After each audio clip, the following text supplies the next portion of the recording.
This month on Spooky 30s, we're asking, what's your favorite scary movie?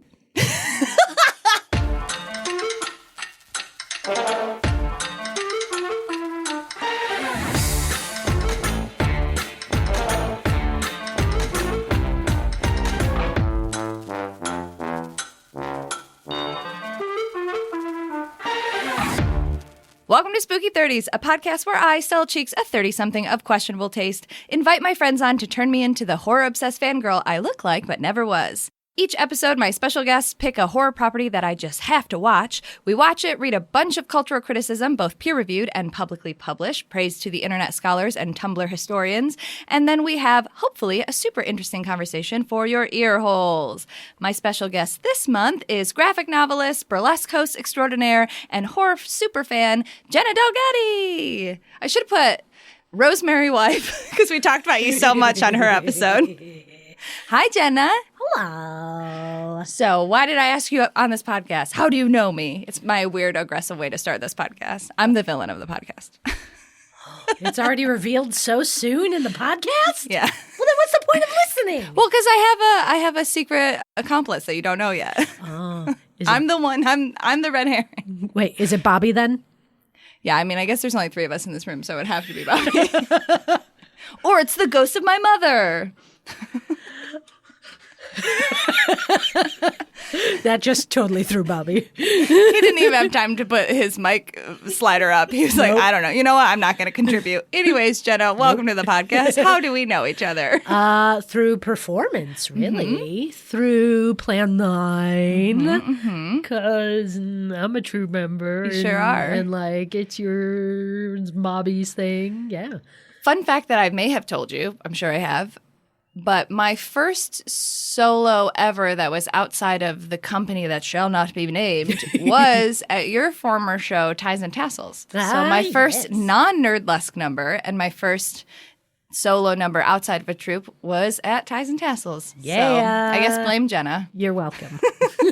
And that just shows how long I've been doing this stuff, too.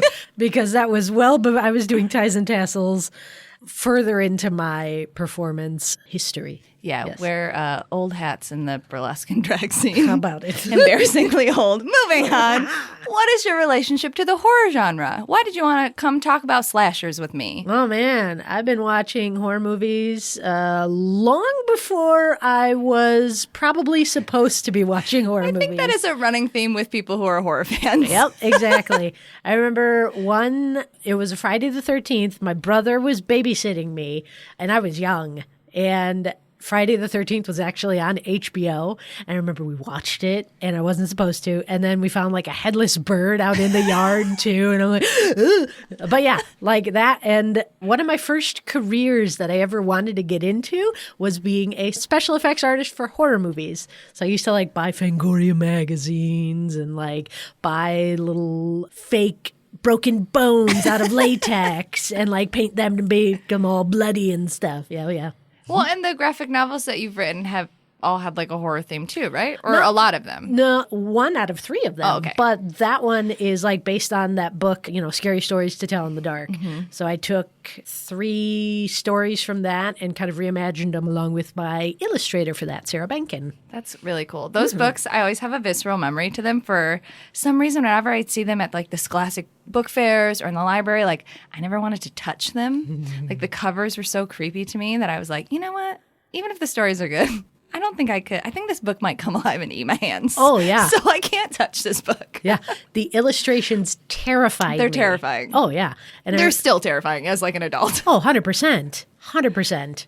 I remember I was in 2nd grade at my cousin's house, and we were having a sleepover in the backyard, and my uncle came out and like read some of those scary stories and like showed us the pictures. I'm like, oh my God, this is terrifying.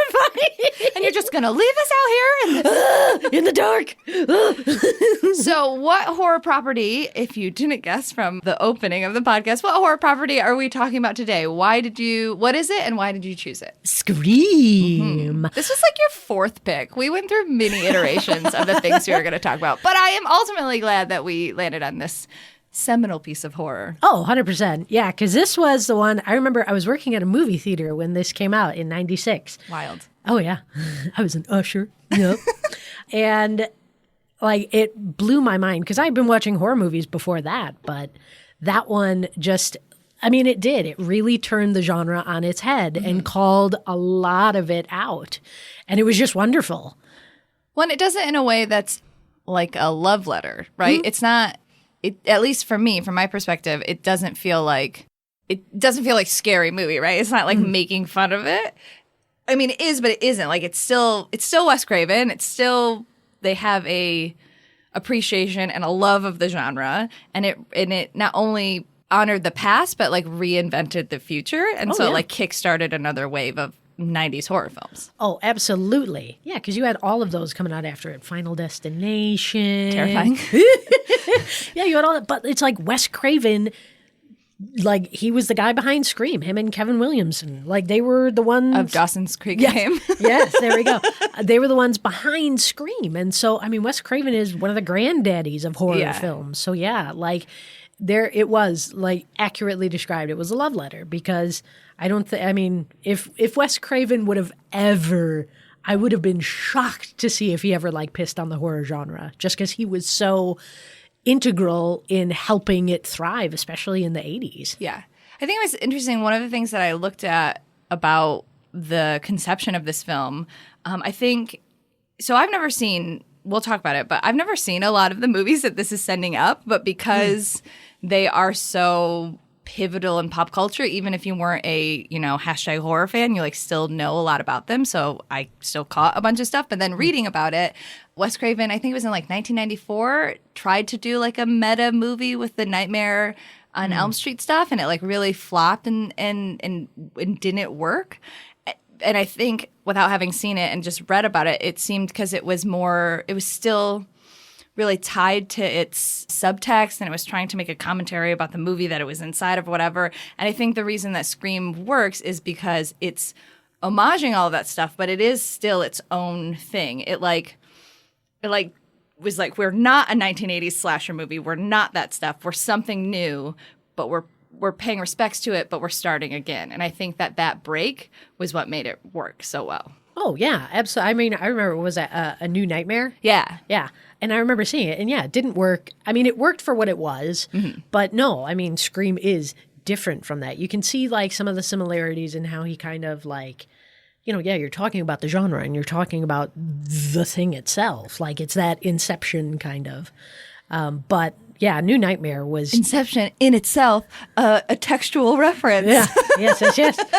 But like, no, A New Nightmare was, they had the original actress back in it, and it was about the movie, about that. And so, yeah, this is just more, it's broader. It's about the genre. Right. And it's got all those little references of all these other movies that are and it's about the genre. rules, but like, do the rules apply anymore? How do we break the rules? How do we change things? How do we take the audience's knowledge, their auteurness, their cockiness about like, I know everything about horror, and how do we mess with that, right? Yeah. Which is great. Yeah. You don't run up the stairs.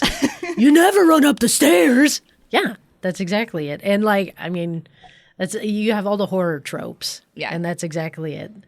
The like, big-breasted woman who's going to like walk and get murdered first, and like if the kids are out at a bonfire smoking and drinking, and then they're all going to get murdered. Like This is just how it goes. This is a horror movie.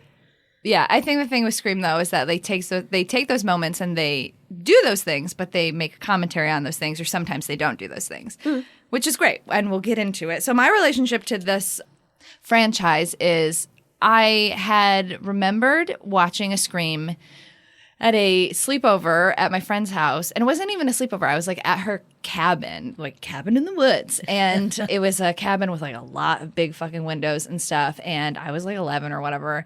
And we were hanging out, and it was me and her two sisters. So it was three of them and one of me. And they were all kind of crazy, and they loved horror films. And they were like, we're watching horror films. And I was like, I don't know. I don't really like this. I don't want to. They were like, we're doing it. And so I watched it with them, but I only watched parts of it, and I would cover my eyes and I would just listen to it. And then they all went to bed, and I was up all night just like staring at the window being like, so when am I going to get murdered? And so when I started watching this, I put on Scream 1, and honestly, I was like a little confused because like I knew all of the still shots, right, of Drew Barrymore and stuff, but I was watching it and I was like, I don't actually really remember this. I don't I don't think that I saw this one. And then I watch it, and then I put on Scream 2, and I was like, nope, it was Scream 2. Scream 2 is the one that terrified me. The moment that they were in line at the movie theater, I was like, oh, yes, this is the one. This is the one where the guy gets stabbed in the ear, and then where she gets killed, and everybody's like, woo! I was like, yep, it's Scream 2. Scream 2 is the one that actually terrified my childhood. Which I think, but because Scream is such a popular and oft-referenced piece of media, my brain was like, oh, it must have been Scream 1. But no, Scream 2, which remains my favorite Scream. I think because I have genuine nostalgia for it, but for other reasons I will get into. There's a formula to it. A very simple formula. Everybody's a suspect. So, if you haven't watched the Scream movies, that seems insane to me, but here's a very short synopsis from Amazon, because I don't like writing my own synopses. For the first one, after a series of mysterious deaths, an offbeat group of scary movie fans become the target of a mass killer in this smash hit thriller from legendary director Wes Craven that breathed a new life into the horror genre. So I want to do this a little bit differently than we've been doing some of the other ones. I kind of want to talk about the articles that we read first that framed how we're looking through them, and kind of go one by one in the movies, because yes, sequels theoretically all build on each other, but because Scream is so metatextual, I feel like it actually builds on itself many times, sometimes in a good way and sometimes in a detrimental way, which we'll see. We will be talking about Scream 5, the one that just came out. So if you haven't seen it and you want to avoid spoilers, I will give you spoiler warning before we say anything about that. But since we're going in order, you can kind of just jump ahead after we get through Scream 4. So the three main articles that we looked at were Her Body Himself by Carol J. Clover, which is kind of that foundational text that everybody who is like a horror ACA fan has read, because it is the article that coined the term the final girl, right? And that is where that all comes from. We talked about the Scream trilogy, hyper-postmodernism in the late 90s teen slasher film by Valerie Wee. And that is more about the idea of it being so self-referential and doing things like putting Drew Barrymore in there. And we as an audience, the auteur audience, know who Drew Barrymore is. So when they kill her off, we're like, oh my God, we don't know what to expect now. And how the audience is in constant conversation with the movie, but the movie's in constant conversation with the audience, but in conversation with itself, with other movies, and with what's on TV, and how it keeps changing technology. And then the third one that we looked at was Scream, Popular Culture and Feminism's Third Wave, I Am Not My Mother by Kathleen Rowe Carlin, which was a complicated little article that I had a lot of feelings about. There's some good stuff in there. I think a lot of the tension between the second wave feminism and third wave feminism is something that I don't necessarily think applies to these movies. But the thing that I want to pull out of this was the idea of the mother figure in horror films and how that is both utilized in the Scream franchise and kind of upended in the Scream franchise in many ways. And the idea of Sydney's relationship to her mother and her family, which I think is important, especially if you don't just write off the third movie and you kind of like think about it as an actual trilogy. You think that's fair? Yeah. Okay. All right, so let's just jump into it. Scream 1, foundational. Do you remember seeing it for the first time? Oh, yeah. I remember seeing that in the movie theater. And like I said, it blew my mind. 100%. Because like from the jump, I remember seeing the movie posters when we put them up at the movie theater. And I'm like, oh, Drew Barrymore. Right? Okay. She's a big name, especially at the time in 96. She was huge. So it's like, ooh, okay. They got, a big name attached to this. And this they put her very prominently on that poster. Oh, 100%. It was like, bam, her, Scream. Bleh. So then I remember watching it, and I'm just like, wait a minute. She's in this for all of 5 minutes? Yeah, it's like 10 minutes, but yeah. But I mean, yeah, it was like, bam, killed off right from the jump. And it's like, oh, okay, this is not going to be what I have come to expect from horror movies. Yeah. And yet, it kind of is, but not, but is, but not. Well, because she's presented as the blonde one in the like busty sweater, but she's also kind of got like an innocent factor to her. So she feels like the person that she's being introduced as our the character. Heroine. Yeah, the heroine, the final girl, or like the person that we're supposed to watch the movie through, right? And then she gets murdered I think she has the most brutal murder in the first one for sure. Like she's stalked, stabbed, hung from a tree, and has her organs ripped out. Like she has the most brutal murder in the whole thing, and it's the iconic one, right? Mm-hmm. I hadn't even seen that one, and my brain was like, I definitely saw a Scream 1. I also thought it was really interesting in my research that she is the one that was like, I want to be that character. Like she helped to make the decision of like, I think I should be her. I think I want to help flip this script a little bit. I want to present myself, especially Drew Barrymore, who has a history. She's from this really big family, but she has a history of like, she's a child actor. Child actors are exploited and stuff in film. And like, she has this big history. And what is it like to take control of that history through choosing a really specific role, an iconic role?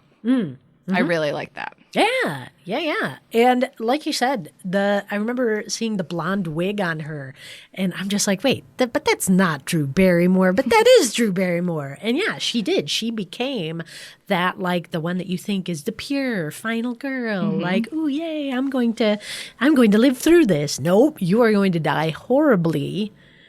And this is how we kickstart this movie. Then seeing like Neve Campbell come in, and she's the one that then you see this through. It's that different type of female heroine in a horror movie. You know, she's brunette. She's not like buxom. She's not, and she's boyish, like in some senses, in the idea of like what Clover was talking about in Final Girl, but she's also not. She's also like presented as like a pretty feminine, I didn't get like that. capital T teenager. She's boyish in that she has like a gender neutral name, but like not really. And then as we progress through the other movies, she gets like she is very in charge of her femininity. She's not presented as like, oh, whatever, I'm a tomboy. Right, she's not presented as a tomboy, even though her best friend is like the buxom one with her nips out. Rose McGowan! Who also kind of flips stereotypes a little bit too, because she's super hot and sexually active, but she's also super smart and is a really good friend. A lot of times I feel like, from what I know, because again, I haven't seen a lot of, I think it's interesting almost to watch these movies before I've watched like Halloween and Friday the 13th and Nightmare, because I know a lot about them, but I haven't seen them. So when I watch them, it'll be like a whole nother metatextual thing. But from what I know about them, a lot of times it's like the friends kind of making fun of people, like, oh, you're just a nerd who's going to babysit. You're not going to come out and like suck dicks with us or whatever. but Rose McGowan's character, Tatum, I think her name was, right? She is a really good friend to Sydney. Like, Sydney is processing the trauma of her mother being murdered, and at one point, Rose McGowan's character is like, it's okay to be messed up still. Like, you're allowed to have your feelings still. Like, nobody's blaming you. Like, I'm here for you. And that, to me, their friendship, even though she, ends up murdered, I really liked their friendship. And I thought that was really important, especially compared to other ones where, like, the final girl has kind of been on her own, even when she was isolated, even when she had quote unquote friends. Well, and I guess you will see some of this through your horror journey, especially speaking of Wes Craven, Nightmare on Elm Street, the Dream Warriors. Yes. A group of friends banding together. Well, I do love a found family. I am a slut for a found family. So. That's a big old found family one. But yeah, I mean, they do end up isolated. I mean, Jamie Lee Curtis in Halloween, prime example. That's the main one that I'm thinking of. Yep, definitely. Prime example of that. And, to a good degree, you get Friday the 13th on that as well. I mean, they're all like camp counselors together at the camp, but it's like the one girl who's like, I don't know about all this debaucherous behavior. I'm just going to sit in the cabin and read tonight. And like, all the other ones are out partying. You can be a slut and a bookworm. Exactly. The two are not mutually exclusive. Exactly. Honestly, a lot of bookworms are sluts. Most of the bookworms I know are the sluttiest people I've ever met. Oh, Jesus. I love it. Little did you know, if you want to pick up chicks, I guess go to the library. Is that Maybe what not that the is? library. The librarians have to put up with a lot. Go to I mean, Barnes and yes, Noble. please. The Barnes and Nobles that are left. Yeah. Or go to your local bookshop too. Support local. Support local. Yeah, There we yeah. Fuck Barnes and Noble. That's the overall theme of this podcast now is bookworms Barnes are and Noble. sluts. Oh, there Fuck we go. Barnes and Noble. Also, fuck at Barnes and Noble. I also thinking of like Sydney as the final girl too, right? Like one of the big tropes of the final girl is that she is a virgin, right? And she is like anti-sex almost, and she is, in John Carpenter's words, sexually repressed to the point that she has to stab someone over and over and over again. I was like, okay, John Carpenter, calm down, please. It's cool. It's cool. But I think Sydney's journey with sex is presented in a really interesting way because she is dating Billy, whose real name is Skeet, and that will never make me that will always make me laugh. Skeet Ulrich, and she's dating Billy, who is pressuring her to have sex, but she doesn't want to yet because, I don't know, her mother was super hardcore fridged and raped and murdered.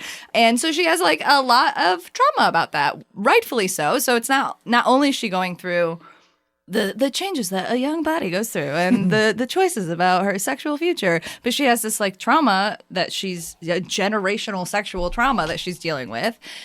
But then when she does decide to have sex with Billy, it is presented as a really active choice. It is presented in a consensual way. She's the one that is like, no, I want to do this. And I think that's really important. And then to me, I love that we don't really see them having sex at all. And then the next time we see them, they are far apart. And she is having the moment that most women have where she's like, boy, I really built that up in my head and it was not that good. That was kind of a big deal. Ugh, whatever, I'm over it. I'm kind of glad I got it out of my system. Now we can just all move on. There we go. And I love the idea of not usually, but from what I've read and what I've seen, a lot of times when people, get murdered post sex or whatever, it's either both of them or it's the woman that gets like violently murdered, right?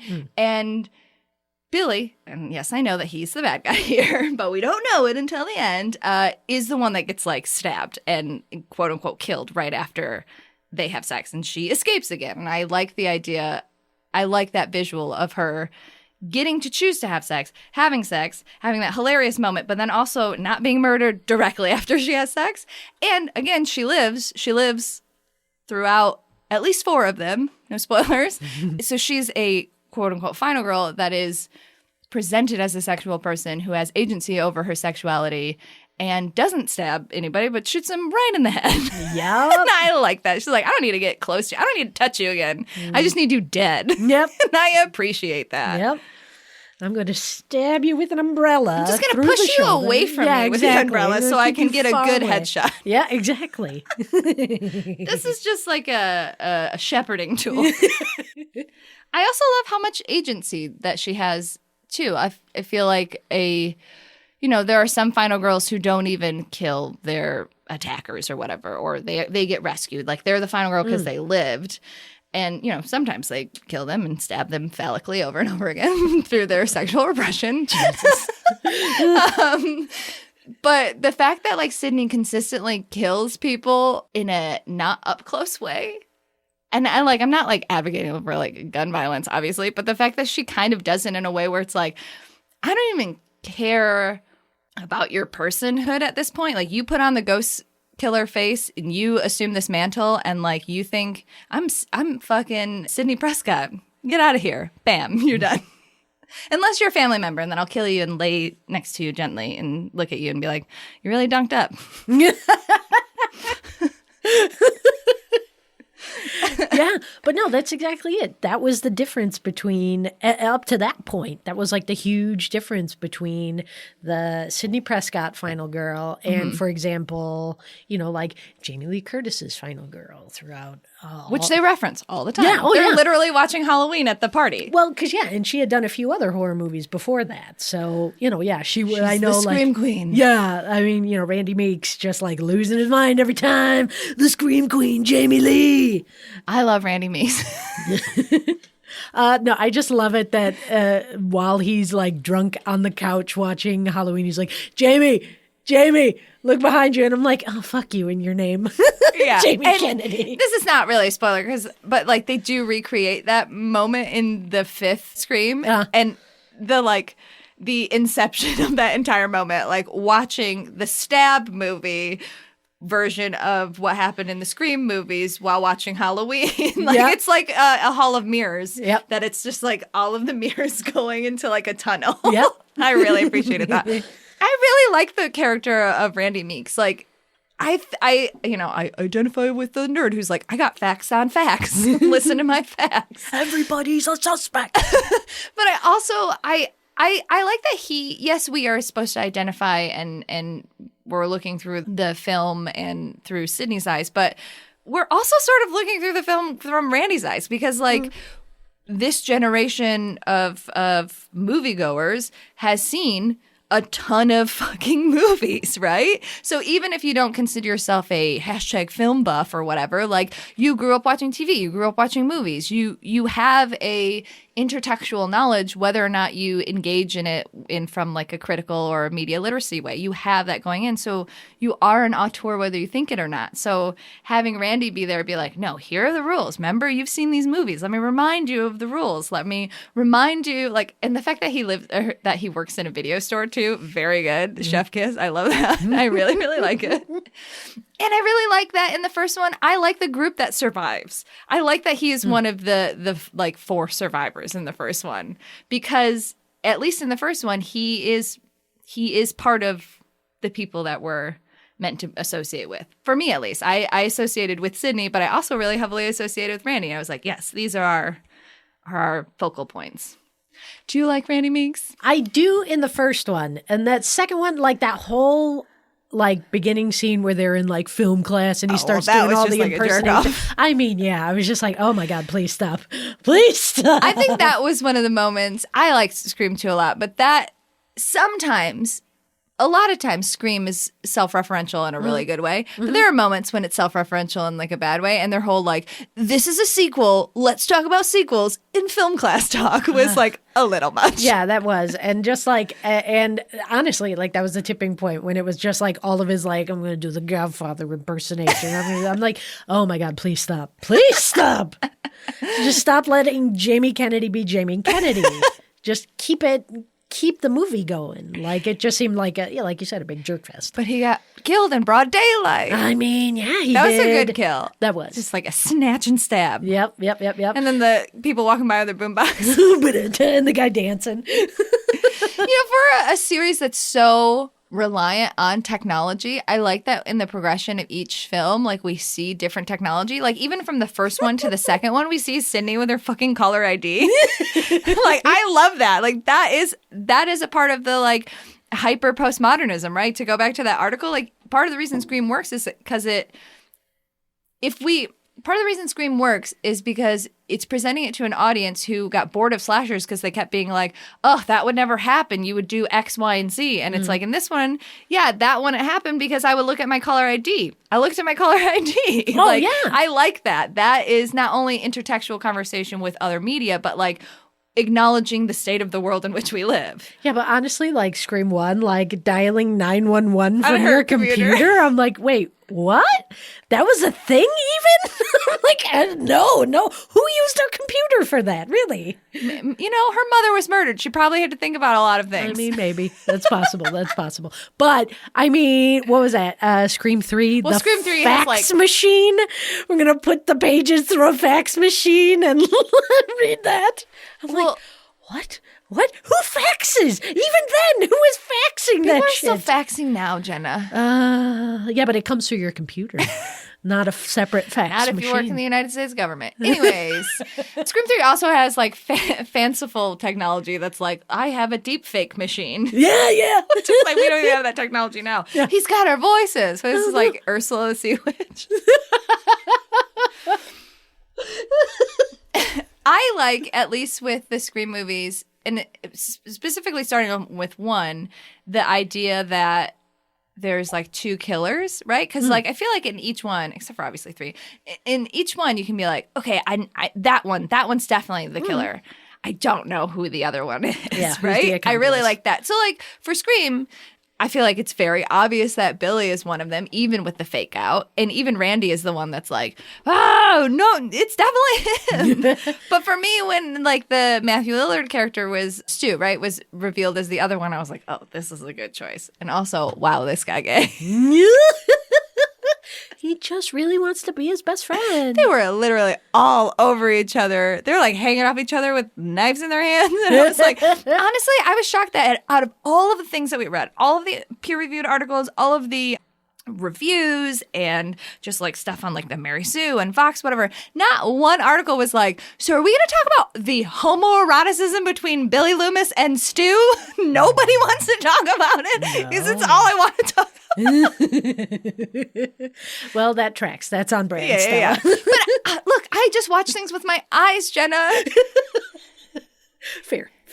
Although I do have to say, like that, especially in the ending part, like my favorite Matthew Lillard. Oh yeah, Favorite my parents are gonna be so mad at me.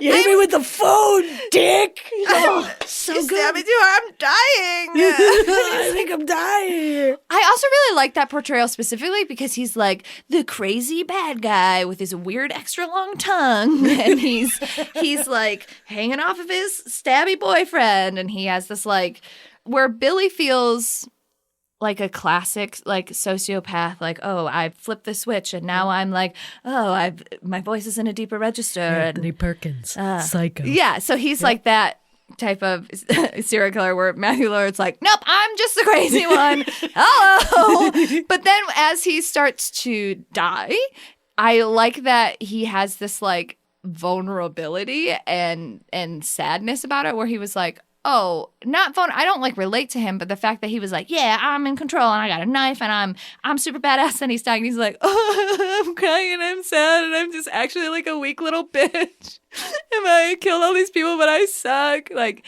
I like that. I liked seeing the murderer really humiliated. Yep. And then, like, yeah, but you see, like, Billy in the other room, like, tearing up the couch, like, right. What is it, you bitch? Like, the typical, like, killer trope. Right. Where it's like, oh, now I'm going to lose my mind. You pushed me over the edge. And Billy has the whole, like, he's like, we don't need a reason to kill. I have a reason to kill. I'm sad about my mom.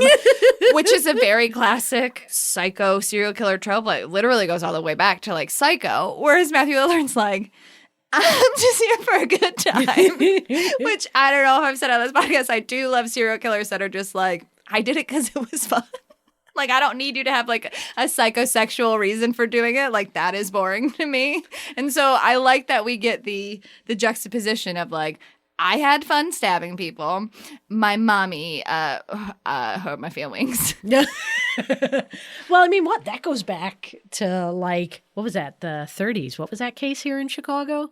With the two kids, like, high school or college kids or high school or college kids who, like, murdered a boy. It was based on compulsion was based on it. The 2 boys who just killed someone to see what would happen and just to do it. Yeah. Like, one of them was just the accomplice that's like, yeah, let's do this. I'm in with you. Let's do this. That, I mean, yeah, that goes way back. Yeah, I think out of all of the killers and their reasons, because a lot of them have reasons, I think every one of them has a reason, except for Stu, really. And I appreciate Stu just being bananas pants. Yep. I really, and like Matthew Lillard did a really good job. Yep. 100%.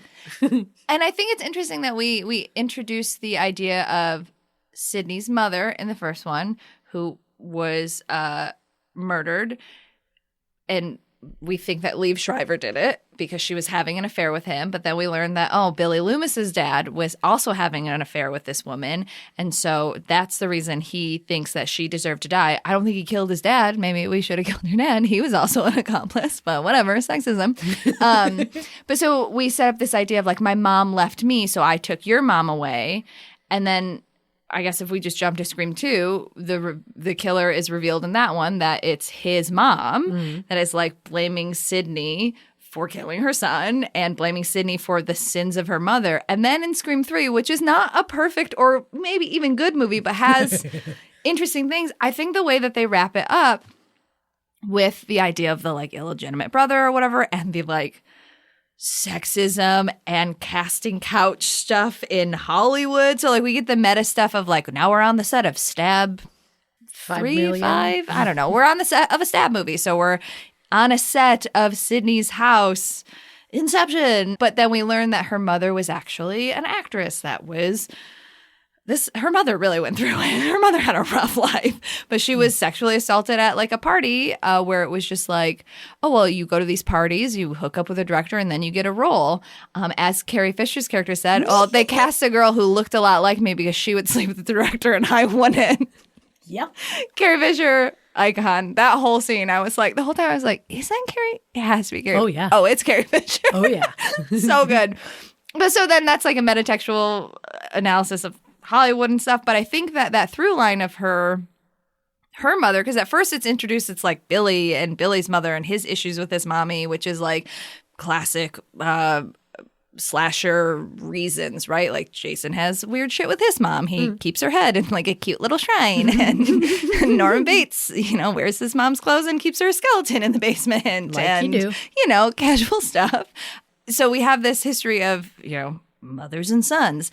We don't get a lot of like mothers and daughters. And I think Sydney's exploration of her relationship with her mom, like she's like, I didn't really know my mom. She doesn't really get to know her mom. But then through all of these traumatic killings, she learns about her mom and then walks away with like a different view of her mother and like a new, I don't know if respect's the right word, but like she just has a different relationship with her mom after it. And I think that is actually kind of beautiful. Like, instead of being like, my mom tortured me and psychologically, and now I kill women. It's like, well, my mom was murdered, and I was really mad because I blamed her for her murder for a really long time. But it's actually not her fault. It's all these shitbags' faults. And I relate to my mom, and I actually love my mom, and I'm gonna kill all the people that tortured her. Or I'm gonna, she doesn't kill John Milton. Dumb, terrible name. I hated that. Like, as a, talk about the most intertextual thing to like make a dumb reference to Paradise Lost, Paradise Gained, and to be like, well, Hollywood, Paradise Lost or Gained. Whatever. I could have lived without that. I could have lived without that. But I just think that her relationship to her mother is interesting. And while Scream 3 is not a great movie, Parker Posey aside, I think it does have value. I love Parker Posey. She's so good. She's so good in this. She's so good in everything. Name a movie she's bad in. She's in some truly terrible movies. She's in Blade 3, which is genuinely an awful movie that I love. I'm literally on record on other people's podcasts talking about how I love it, but it is not a good movie. It doesn't make any sense. Accurate.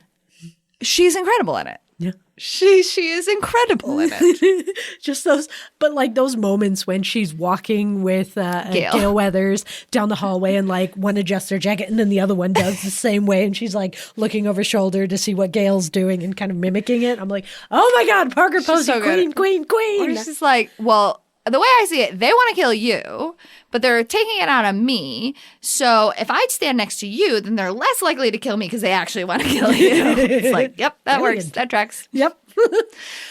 I think I just kind of now gained a better understanding as to what Scream 3 is about. Yeah. Kids understanding their parents as they get older. It is weirdly about generational trauma. Yeah. And like, is it a good movie? No. Is it an interesting conclusion to the sub through line that happens between 1 through 3? Yes. Yeah, it is. And while I don't love that there's only one Ghostface killer in the third one, I do think as a conclusion to that trilogy, it does sort of like make sense. Because then, yes, Sydney is technically a killer in all of them, right? Because she fucks some people up. But I think the visual of her next to her half-brother, after having murdered him, but going through this like, oh, we both were really fucked up by our parents and the things that happened. And because they didn't acknowledge it, it's coming, the sins of their past are coming on to us. that scene of them kind of like laying next to each other and her like accepting him even though she murdered him, I think is really good. I hate being like Scream thing is good, but I think it is better than people give it credit for. No, and 100% agreed that like it is not a great movie, but it is a good way to cap that trilogy. Yeah. To cap that. And then we get into the whole debate, was Scream 4 necessary? Was Scream 5 necessary? We'll get to that. We Yeah. totally skipped over Scream 2 though. Yes. So, back to Arguably the best Scream in the franchise. Wow. So I guess with Scream 1, you get the whole like mega concept of like turning the slasher trope on its head and the horror genre on its head. And the fact that everybody in the crew and the cast thought it was going to fail. Oh, yeah. Like, they were like, we'll do it. And Wes Craven didn't even want to do it eventually. They had to, like, or he didn't want to do it originally. And they had to convince him to it. And he was like, okay, fine, whatever. We got some casts. That's pretty good. It'll be fine. But, like, him and his producer and a bunch of the cast, they were like, we had a really good time making this. I don't think it's going to do good, especially because I think it opened like 5 days before Christmas. They were like, this is a weird time to release a horror movie. Yep. This is not going to go well. And then it went very well. Yep. I love that them being like, we'll make the best movie we can, but like, Oh, man. And I even remember when Scream 2 came out. really quickly. Yeah. They were yeah. like, success? Bam. Let's go. No, and then when that came out, because of the success of the first one, I remember because I was working in the movie theater at the time, like they had me dress up like I had a Ghostface costume because I did that for Halloween one time after seeing Scream 1. They had me like running into like, you know how they used to like movie theaters would do like the little like pre-entertainment thing before man. like on movie debuts. And So I'm you like, did that and then that happened in the movie? Yeah. I love that. Yeah. I remember we ran in one door. I was like chasing someone in like my costume. And then, Jenna. we run to the front of the theater all the way around and like out the other door. Yeah. Incredible. Did you have to get it tailored? Whatever. For those of you who don't know, Jenna is just short. I'm wee. Yeah. No, I did not have a tailor. Okay. I just let it flow, man. When So you run did you and do chase some it. like classic Ghostface pratfalls? Oh my God, get hit with smashed by a beer bottle and like flip backwards. I love that. Like that also plays into like, thank God there's two killers because one of them always gets their ass kicked. I mean, seriously, it's like there was no way he'd be up that quickly if it was the same guy. Do you remember your initial reaction when you saw Scream 2 for the first time? I enjoyed it. Because the first one just like what it did Snuck up on you, right? Yeah. So it wasn't like it didn't peak like that for me, but it was still darn entertaining, and especially in the whole scope of, if you look at horror movie franchises, because you have like, umpteen Nightmare on Elm Street, umpteen Friday the 13th, umpteen Halloweens, you have all of that. And like, some are going to be better than others. Yeah. But no, I enjoyed it. Most definitely. The reason that I think, for me, other than nostalgia, that I think it is the best Scream, I don't necessarily think it's a better movie, but I think it's the best Scream because if we look at this like metatextual whatever and this hyper postmodernism, so Scream 1 is commentating on the horror genre in general and slasher specifically, right? So it's meta in that way. But the thing that I love about Scream 2 that is done in 3, 4, and 5, but it's you've seen it at that point because it's Scream 2, is that it then becomes meta about itself, right? Because they're literally going to a movie about Scream in Scream, and they're having a conversation about the events of the movie and about horror movies, but that horror movie is based on a quote-unquote real-life event and the like inception of all of that. And I think that conversation is really interesting. And even though the Randy Meeks character is like less good in the second one, the way that he even views it, like I was in the real life movie, but now let's talk about the movie of the movie. Mm-hmm. I think that metatextual inception, whatever, is really interesting and only further advances the idea of what Scream 1 was trying to do. That's why I like it. Also, they had a better budget, so it does look better as well. Oh, yeah.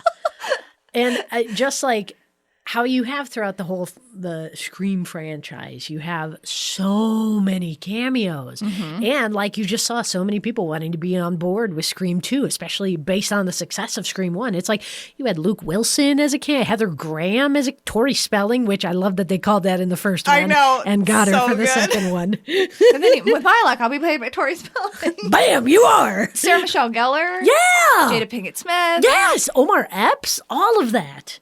Like every character you can trace back and be like, oh my God, that's like, and they just, were maybe in there for a few minutes, or some of them did have extended parts, but just like all of them, you're just like, holy shit. Yeah. So many people wanted to be involved. Portia de Rossi, Rachel Gayheart were the two like sorority girls. Only suck dicks. We do charity stuff too. Yeah. But yeah, and like I love it was in that article that they talked about like having Sarah Michelle Gellar in it, because you look at Sarah Michelle Gellar and you say Buffy. Buffy, 100%. She could kill everybody. She literally kills everybody. She's Buffy. She's tiny and badass. Yep. And she gets killed really easily. Yep. In the first like few minutes she gets killed. That's just that like same thing with the Drew Barrymore bit in the first one where it's like, oh yeah, no, this person like they get knocked off right away. Yeah. I really like that. I like just the playing, and they consistently do that throughout the whole series of like, this person. That is dangerous that you know this person. Yup. Yeah, because who is that for like Scream 3? The little like, we'll talk about that later. Like, because you have Anna Paquin. That's Scream 4. No, is it 4? It's 4, right? That, like, where they have like the movie and the movie and the movie where It's like the two girls are watching it's Scream it. 4. Yeah. So, but wait, you have Anna Paquin and who was the other one that you had on the couch with from her? The Good Place. Kristen Bell. Yeah. Yeah, there we go. Yep. Okay, so backtrack. But the thing that Scream 4 does is it shows you the opening with people you don't know, right? And you're like, oh, these people. And then it's like, oh, wait, no, here are the celebrities. Yeah, exactly. Then you That's have Kristen Bell and Anna Paquin. You're like, oh, yeah, because I think True Blood was on around the same time, Also, too. Anna Paquin dies so good. I know. She's good at dying. God bless you, Anna Paquin. She's good at a lot of things. I like Anna Paquin a lot. Anyways, that's a different podcast. Just a podcast about all of my crushes. But then let's talk about Jada Pinkett Smith and Omar Epps. Yeah. From the jump, like the commentary there about, race in the horror genre, how it was, I mean, you had really the way that was represented was within blaxploitation almost. Yeah. Like the Dracula ripoffs. And I think the only one that could possibly do it justice would be Night of the Living Dead. Because then you had a black man in the 60s as the lead. Yeah. With a white woman trapped in this house. Like, but otherwise it's we like talked about it a little bit too. I think the thing also does a good job because at the end, because you have Mac and Childs presented in very similar ways, and then they both live at the end and that was a big deal, right? So like there are a few, but overall you're right. Like a lot of black people get murdered very easily in horror films. 100%. And they call it out. Both of them do. Like, or the cameraman for Gale Weathers. He's like, brothers don't last long in these movies. Or in Scream 3, when the cast is on the steps of the Prescott house, the set, and the black actor is like, I don't want to be here. This is making me really nervous. And they're like, well, then just quit. And he's like, I can't really afford to quit because I'm a black actor in Hollywood and we don't actually get a lot of roles. So maybe take your white privilege and shut the fuck up. Yeah, I really appreciated that. I also think it's really interesting that we get Jada Pinkett Smith, who is a film student, I think, right? And her boyfriend is like teasing her and making fun of her, and she's like, no, we're just going to watch a movie about white people getting killed and being stupid, but like, ugh, whatever. And the fact that they have that whole conversation about race, but then they are both murdered, I think I don't know what I think about it. I think obviously like they're murdered because they are the celebrities at the beginning and they're the cold open. But it is interesting that they like call it out, but then they're still murdered. Oh yeah, no, they still don't live. Yeah. Jada Pinkett Smith too, her death scene is horrifying. That is part of the reason that is one of, I think out of the whole series, that is one of the most brutal deaths. Like her literal death scream it's like a fucking banshee in a horrifying and really effective way. And I think that is part of the reason seeing that as a fucking child, I was like, ah! Honestly, like, it was the Omar Epps one that did it. Like, in the ear when he's listening at the stall wall. It's like, oh, okay, yeah, that's the type of stuff that, like... Great aim. Yeah. Ghostface. Like, bam, right there. You are there.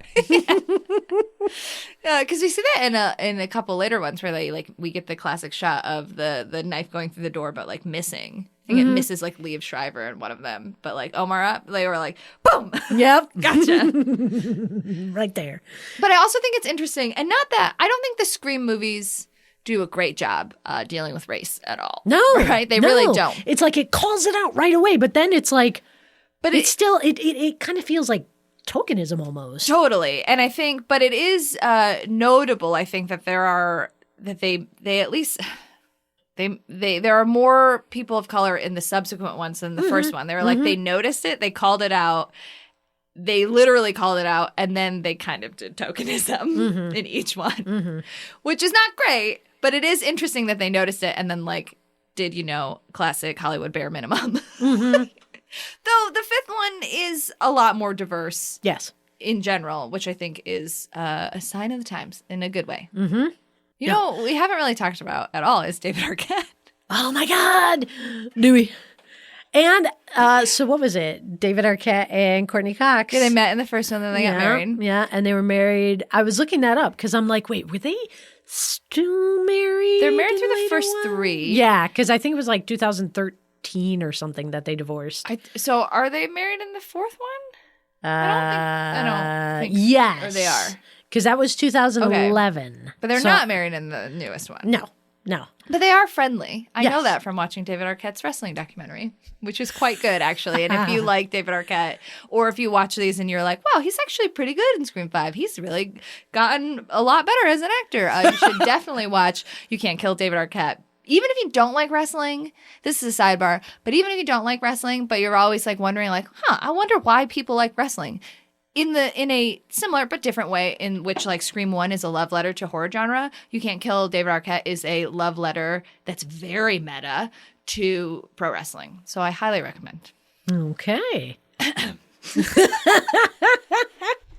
I do like him a lot in these movies. And I do like his character growth and progression. From the beginning, he is a bumbling dumbass. And near the end...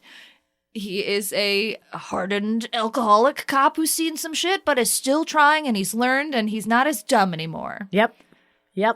And I, like, honestly, I think that, because you kind of see growth from Gail, and you kind of see growth from Sydney. You see a lot of growth from Gail. You see Gail go from being an absolute piece of shit journalist to, like, a pretty okay person near the end. Pretty okay. Her the last line she has in fuck. Yeah. Okay, I'm just gonna put it right here. From this point out, it's gonna be hard to talk about a Scream 5 without spoilers. So if you really don't want spoilers in Scream 5, BRB. Okay. Yep. Her last line in Scream 5, when she is like, "I'm not gonna write a book about these people. They can die in anonymity." That is huge character growth for her. Sure. I literally wrote in my notes, proud of you, Gail. Proud of you, Gail. I'm proud of you, Gail.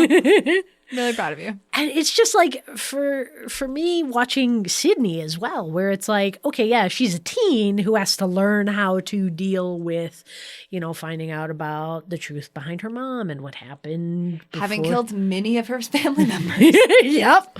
And like, having it, but it's like, you get what she becomes in the fifth one and how she gets to that point when you first see her in the fifth one as well. Like from the second that you see her like jogging along with a baby stroller. Right. I think that if we're talking about motherhood and her like relationship to her mother and how that is explored and it comes to like kind of a beautiful conclusion in the third one. But then in the fourth one, she deals with her female relatives in a very distinct way. And then to see years later, the fact that she is comfortable enough in her relationship with her own mother and in her like self and place in the world to the point where she's not Like, I would be afraid to have children because I wouldn't want a fucking psycho with a knife to kill my children. You'd think, yeah. So the fact that she has come from Scream 1 to Scream 5 and has children and has a stable relationship, I think is huge character growth, because we see her Scream 1, she's dealing with the trauma, and then her boyfriend turns out to be a literal murderer shitbag. And then Scream 2, she's trying to push past it without really dealing with any of the trauma. She's going to college. She's in theater. She's really working her feelings out on the stage. And she's with another boy, but she can't really trust him. But, oh, he was actually a good guy the whole time. And then third one, she's literally in isolation. She doesn't want to see anybody, but she's working at a women's crisis hotline, which I think is a thing that people don't talk about enough. I think that is really a beautiful moment of her being like, I don't want to see people anymore, but I still want to help women. Yep. Because I've been literally traumatized. My mom was traumatized. I think is fucking beautiful. And nobody talks about that enough. Because, like, crisis hotlines are really important, right? And the fact that that was even in a mainstream movie of, like, that is, like, built, like, horror movies are built in many ways about the torture of women to, like, be like, here is a final girl victim who is helping other women was just, like, incredible to me. And that's part of the reason why there are things in Scream 3 that are valuable. And I feel like we shouldn't write Scream 3 off. Anyways, so she's in this, like, isolated area. Nobody knows where she is. The killer is literally killing people to be like, where the fuck is Sidney Prescott? I gotta kill her. She's the whole point of doing this. At the end of that movie, we see her in her house with her two best friends / survivors and this Mr. What's his name? Isn't he like Dr. McSteamy? Patrick Dempsey, right? Oh, yeah, Patrick Dempsey. This, I mean, talk about like another big name. Yeah. Also, she's still wearing those like Greek letters from her ex-boyfriend, which I thought was a really beautiful touch. And I love that she uses that as like a weapon too. And then Scream 4, we see her go on a book tour where she's like, I don't want to live in isolation anymore. So she's worked Scream 1 through 3. By the end of 3, she's really worked through a lot of trauma with her mom, trauma with being a fucking slasher victim a bunch of times. Like, she has like this safe thing where she lets the door stay open, which I was like, okay, like I get the symbolism, but also like lock your door. No, but also lock your door. Lock your door. I don't care if you live in the middle of nowhere. I don't care if you live in a big city. Your door should always be locked at all times. You could be sitting next to the door. Guess what? The door should be locked. Anyways, me and Erin have had this conversation a lot. Lock your fucking door. So we see her go through all that, and then Scream 4, she's on a book tour. She's like, I don't want to be a victim. She's literally her book tour speech. I don't want to be a victim. I want to tell my story, not the story that Gail told, not the story, the sensationalism of the stab movies, you know, I idolizing and turning icons into these like murderers. No, I want to tell you the real story of what it's like to be stabbed and chased and manipulated. And then in Scream 5, for her to have gone through all of that and be like, I'm in a pretty stable place. I have a husband that I really like, and I have a life and children, and I'm not afraid, and I refuse to be afraid. That is fucking beautiful. That whole arc, regardless of if some of those movies are good or not, that is a fucking beautiful fucking character arc. And then to literally like pass the torch, they light someone on fire to the next generation. Where that girl, the new Sidney Prescott or whatever, is like, hey, can I ask you a weird question? Am I going to be okay? And Sidney says something like, Eventually. That is a fucking beautiful character arc. That is gorgeous. Sorry. That's the journey I just went on. I watched these movies, just to be clear, I watched Scream 1 through 5 in like a span of 72 hours. I literally watched Scream 3 at like 7 a.m. one day. So like, it's been a wild week for me. Jeez. See, but like, all right, those character arcs, like, I don't know, they make sense to me. Yes. So I guess in terms of growth, while, yeah, you see it, but it's just like, well, yeah, that should have been the natural conclusion. Right. Like, Gail shouldn't have turned out to be she should have become less douchey. Yeah, she's still a talk show morning host. Exactly. Which I also think is important because Gail, we see in Scream 4 that Gail gives up her career essentially for like the white picket fence and her husband, and she's fucking miserable. Yep. And she realizes that, and she makes the choice off screen to be like, I love you, and we've been through a lot, but like I'm not giving up my personhood and my career to have a life, and it's my turn now. Mm-hmm. Let's move to LA and do New York or whatever. Yeah, New York, LA, New York, whatever. Chicago's the best. You. But like, yeah, that's exactly it. So then like you find out that Dewey comes along and then he feels inadequate, and so he leaves. Yep. And Gail is like, I'm sorry, I'm staying. You made the choice to leave. I love you, but I'm not giving myself up for you. And then, so she's still like a career woman, talk show host, but she's also grown. So she's like, talk show host is never going to be a capital G good person, probably. It's exploitative news. Mm-hmm. You know, what did this person wear on the red carpet? And like, that's exploitative news. Like, it's stuff that, you know, has value in some sense or whatever, but it's not good necessarily, right? But the fact at the end that she has grown enough where she's like, I'm not writing a book about them. Maybe I'll write a book about Dewey. Like, that is sweet. Yep.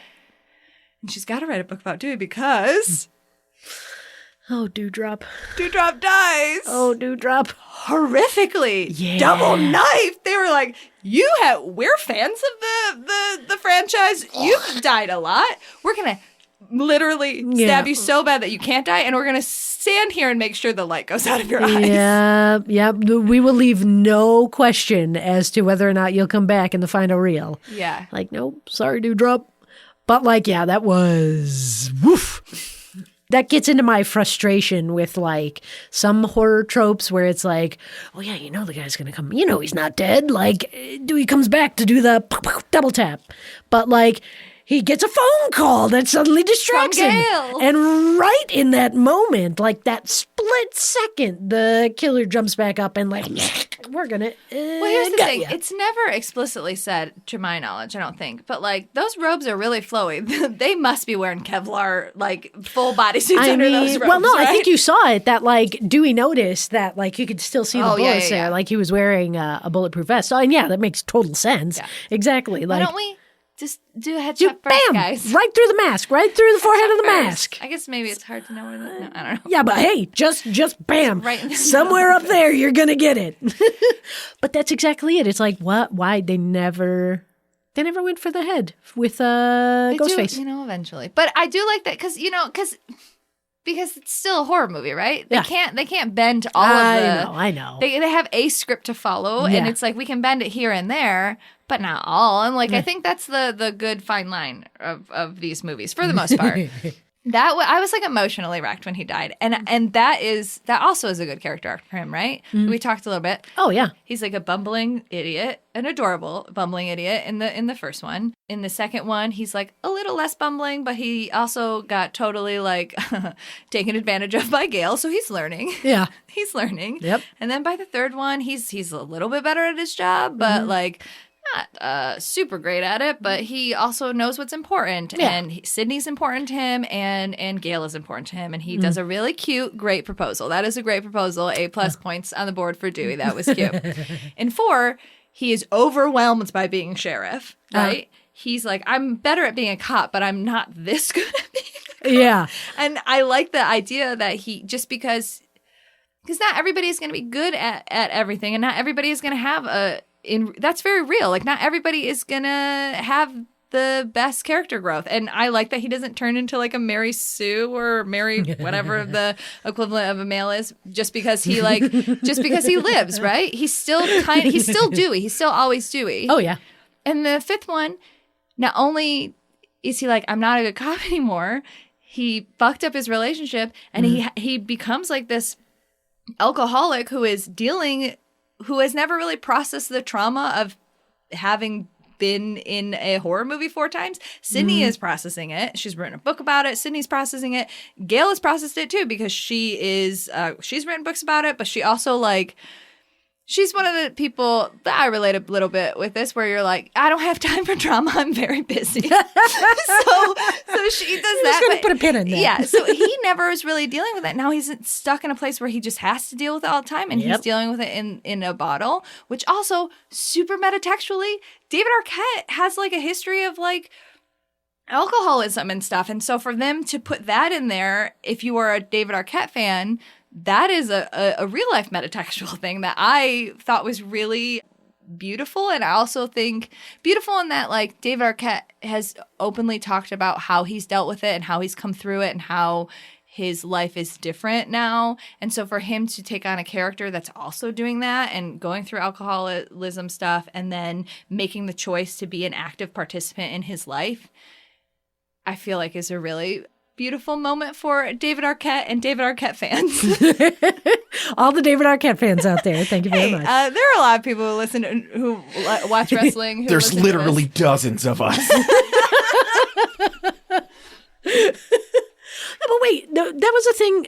Carrie Fisher's story, like a lot of her backstory, because she also had to deal with like having her in that role, like in that, like, oh yeah, I wouldn't sleep with the director, so the part went to, I wouldn't sleep with George Lucas, so it went to someone else. Who just kind of looked like me. Yeah, and she was like emotionally and physically manipulated a lot in those movies. And like, exactly. For her to take on that role in what Scream 3 was 2000 and... Yeah, and so she had been openly talking about that stuff for a little bit. She hadn't wrote her book yet or whatever, but to have such an iconic person talk about the shittiness in Hollywood when the story about Sydney's mom is how she was like, how she, quote, wasn't tough enough to like break it in or make it in Hollywood or whatever, which is like, no, she was very tough. You raped her. That's not, that has nothing to do with her. It has a lot to do with you shitbag. Yep.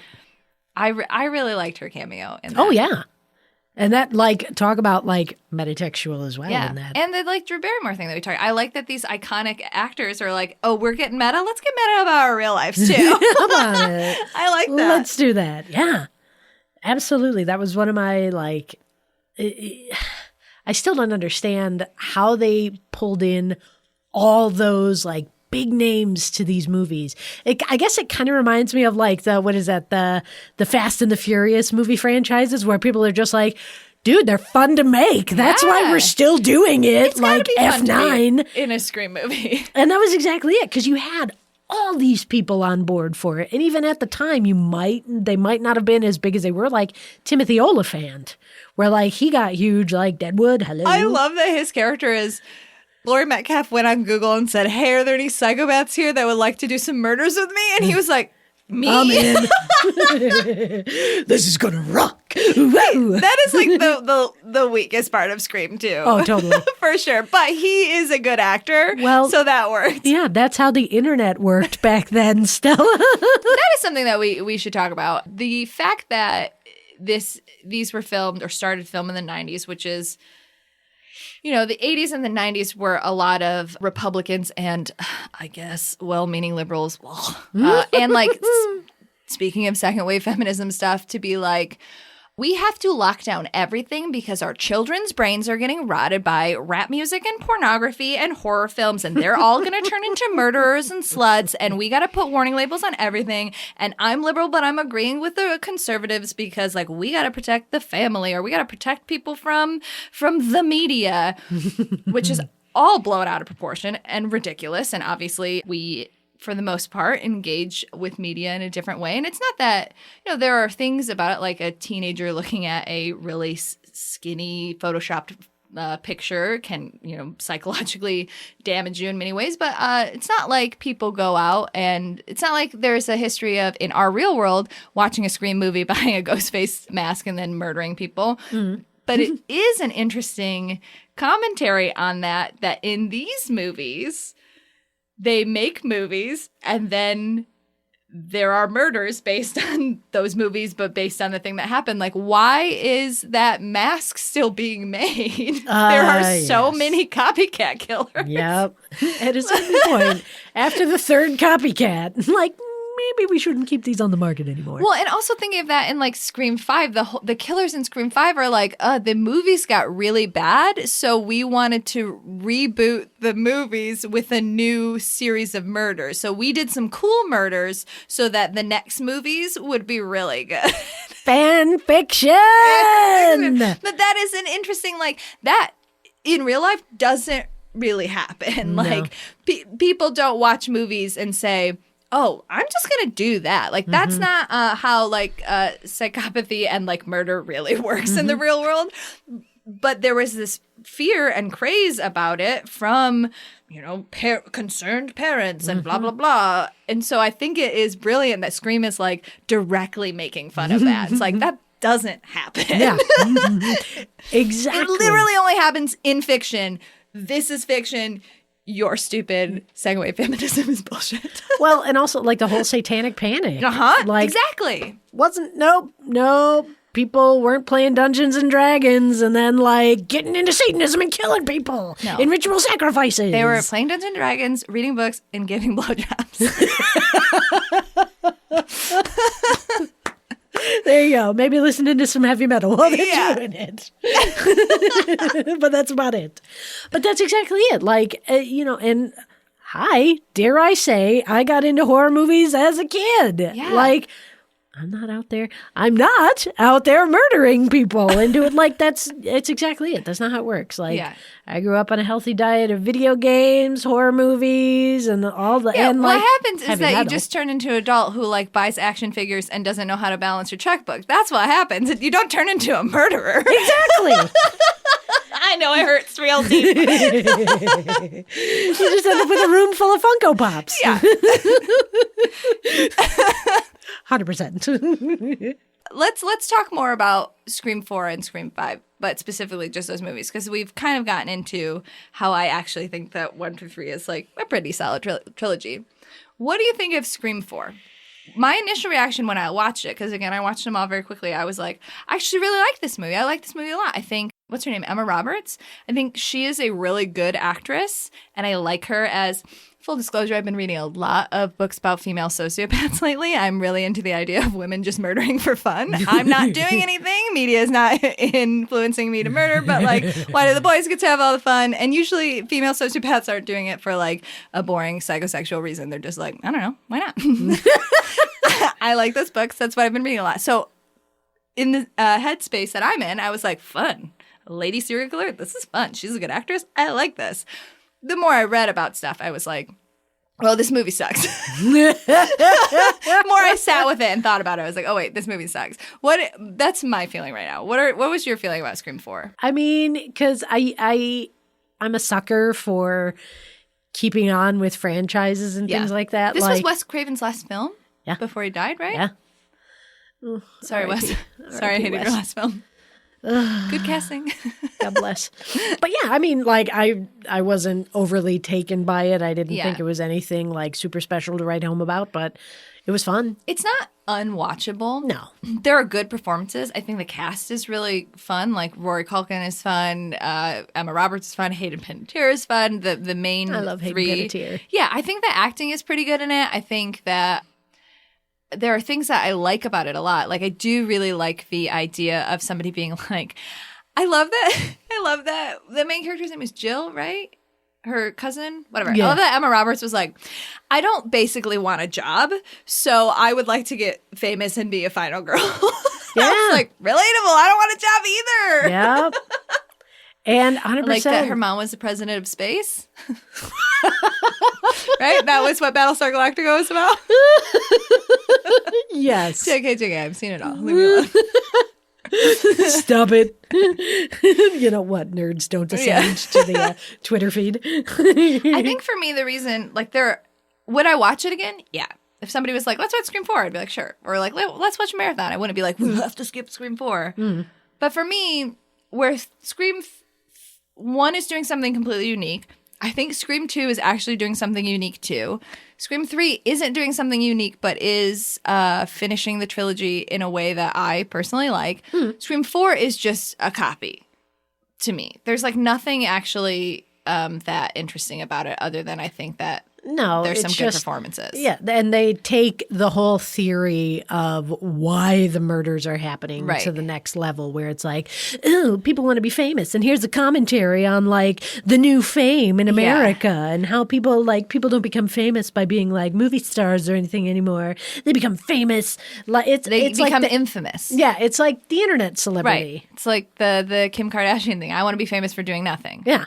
Yep. Which I like the idea of it. Like, I do like the idea of, like, why do I have to have a job? I get it. But it just, that commentary fell flat for me. Well, yeah, I mean, it wasn't exciting, but I get it. It fell flat for me in a way that the commentary in the 5th movie about the requel and fandom and nostalgia and when is fandom great and when is fandom toxic, that hit more for me, and I thought it was a better commentary. Okay, yeah, because I would say, like, that seems nearer and dearer to your heart. Well, yeah. As well. But I also think it makes, and maybe because I watched Scream 4 not when it came out, maybe I would have a different relationship to Scream 4 if I watched it at the height of what it was commenting on, and obviously Scream 5 came out this year. Yeah? Yeah, I think this year, but like it was supposed to come out last year. I think they delayed the pandemic. How about it? So I think maybe it has less to do with the fact that, like, I participate in fandom very heavily, but more like it is actively commentating on something that is happening that we're living in, maybe. Mm-hmm. Also, I really like the cast in the new one. I think they're great. I also really like that Scream said a cab. Every fucking cop in all of these movies dies. Except for Dr. McDreamy. I don't watch Grey's Anatomy. I just think it's fun to not call him by his name. Wait, was he McDreamy or McSteamy? God, I don't know. Patrick Dempsey. One? Yes. How you both looked at me like I yeah, you're a big Grey's Anatomy fan, right? Yeah. Is he even on that show? I'm a big gray head. Oh, Jesus. I'm an anatoman. Stand back. It's anatoman. But he's the only cop that lives. And he's not even a cop, he's a detective. Yeah, exactly. Don't call him a cop. No. I did like in the 5th one, they're all actual adults. So I'm not like sexualizing a high school student or whatever. But I did like in the 5th one how they took the blonde in a shower scene about to get murdered and they were like, what if we made it a boy? Yeah. I thought that was a funny commentary. Yeah. But also, it was dyed blonde hair, so... Yeah, I mean, it's always dyed blonde hair. Is it? Oh. Yeah. Yeah, it is. And also, I loved the revival of the Meeks family. Oh, but like that whole little the whole little shrine to Randy in there. I mean, bringing in his sister in the 3rd one was stupid, but I like that actress a lot. And then having her in the 5th one and like looking at Dewey and being like, "Oh, you've aged." And he's like, "Yeah, I get it." And the fact that they have like a giant portrait of him, and it looks like his like high school prom photo. Yeah, or where the brother is like, "Are you just gonna sit here and watch a movie about our uncle getting murdered?" And she's like, "Yeah, it relaxes me." Like, what? Or we talked about this scene of her being like, turn around, he's right behind you, to the Randy Meeks portrayal in Stab going, turn around, he's right behind you. Yep. Great. Yep. Also, just I love that actress is a lesbian, and in this and in Yellow Jackets, she is getting cast as an actual lesbian. And I just, we're talking about how things have changed in movies. Like, that is a good, like, representation matters. And like, it is great to cast people who actually identify with things. Like, that is great. And she's also really good. I like her a lot. Well, and, we were talking on the way over here about the casting nowadays and how we're not going to cast 30-year-olds as like high school kids anymore, and how it's about representation and it's about trying to make things a little more on the nose and try to make things a little more expansive. I appreciate that. It still throws me for a loop because I'm like, I don't know who any of these people are. Wait, have you not? You watch Yellow Jackets though? I watched the first episode and then I'm like, so I can't right now in my life. Like, that's fair. It's pretty brutal. Yeah, I'm like, I don't need this. I'll do other anxiety. I don't need this anxiety in my life. You don't do anxiety until October, where you watch a horror movie a day and then you're like, why can't I breathe? why am I having trouble getting to sleep? What's the problem? I will always watch horror movies any time of the year. Doesn't matter. Do you know another thing that I didn't find in any article that I was like, I can't believe nobody has talked about this. And maybe they have, I just, in our research, how, speaking of like fan culture, right? And like toxicity and whatever, I really like, so Ghostface calls people and is like, oh, what's your favorite scary movie? I'm going to do trivia about movies. And that's like really gatekeeping, right? Like that is a dude being like, oh, you don't know horror movies and stuff? And every person that he calls that is a woman actually knows a shit ton about horror movies, and he has to be like a sneaky asshole, or they answer right and he kills them anyways. I love just thinking of the commentary they're trying to make in the fifth one. I love throughout all of them how much these women actually know about horror and like horror and participate in horror fandom. And as somebody who is a fan of a lot of things that people are like, well, that's just for boys. And it's like, I'm sorry.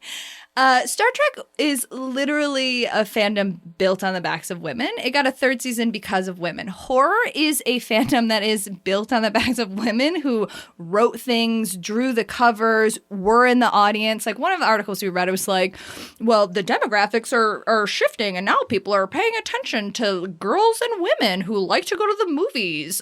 Did you not like live through the 60s where they were fans of the fucking Beatles to the point where they were like rabid? Like, yep. Women have always been, frankly, the face of fandom and have been the unsung heroes of properties that get lifted up, and men co-opt them a lot, and that is bullshit. And this, like, speaking of meta, like this meta thing of a overall, like, yes, there are some female Ghostface killers, but overall, like, men calling women and being like, prove your nerd knowledge or I'm gonna fucking kill you.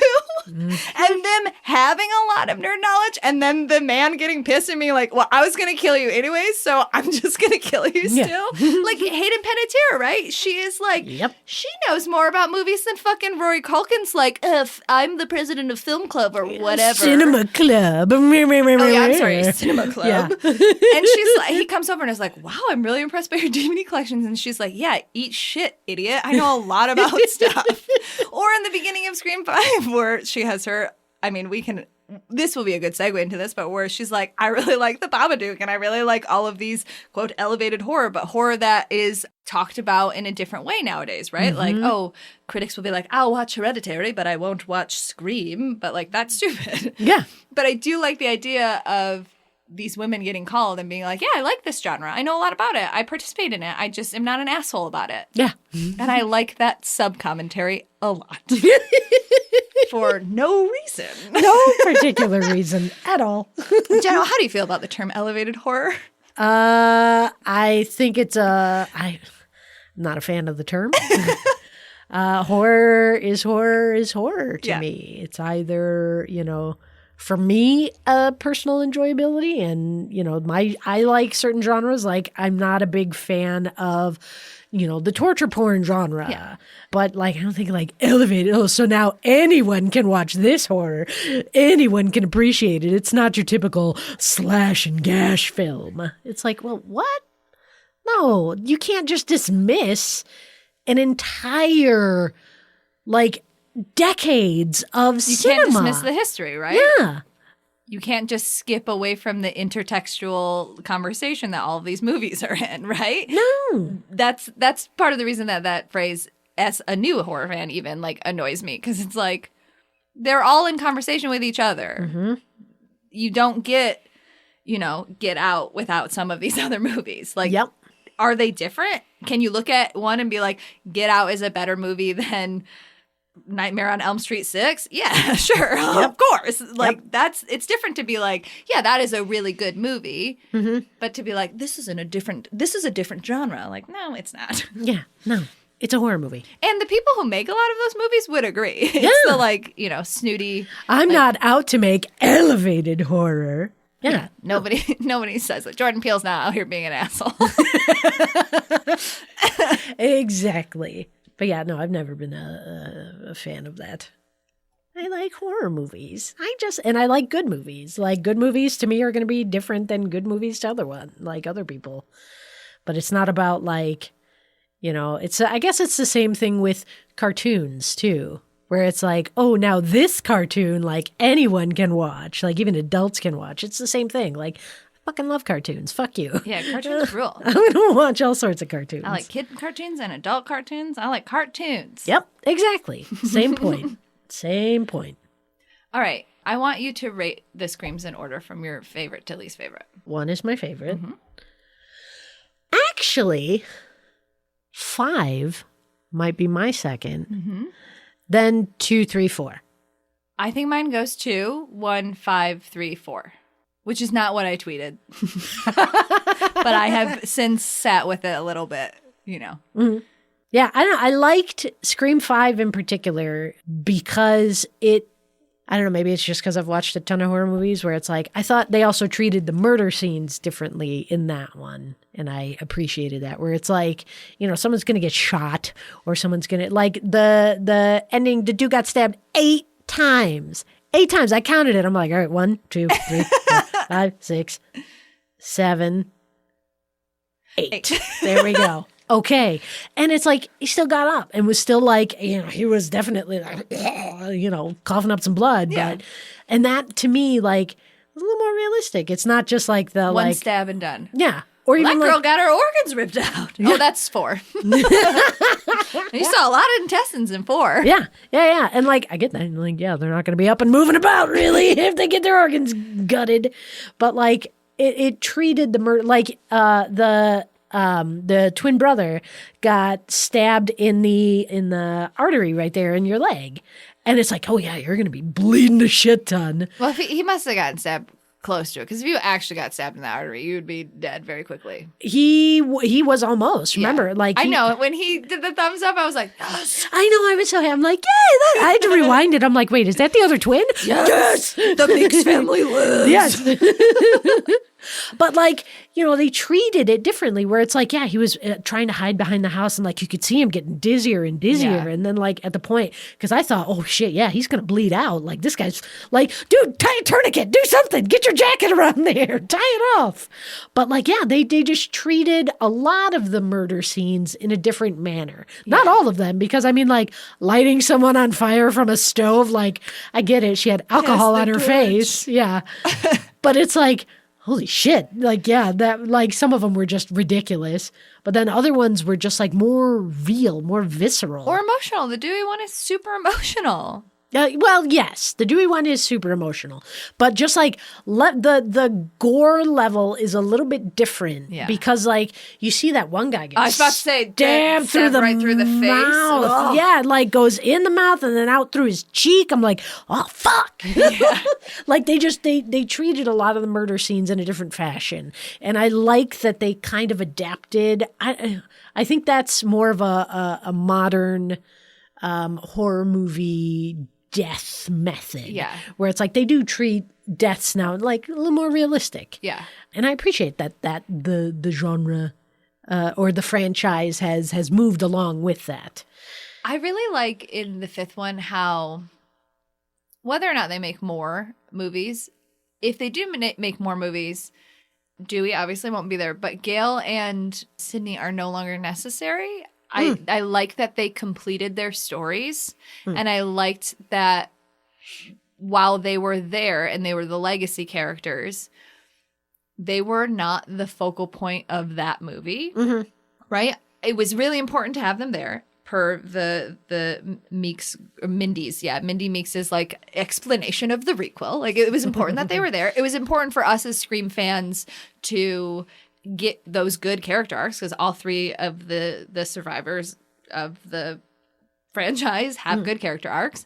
But I also like that it wasn't their story. Like it was about the new generation. It was about the sisters and the twins and all the other ones that got murdered. But also I liked the visual of who lived too.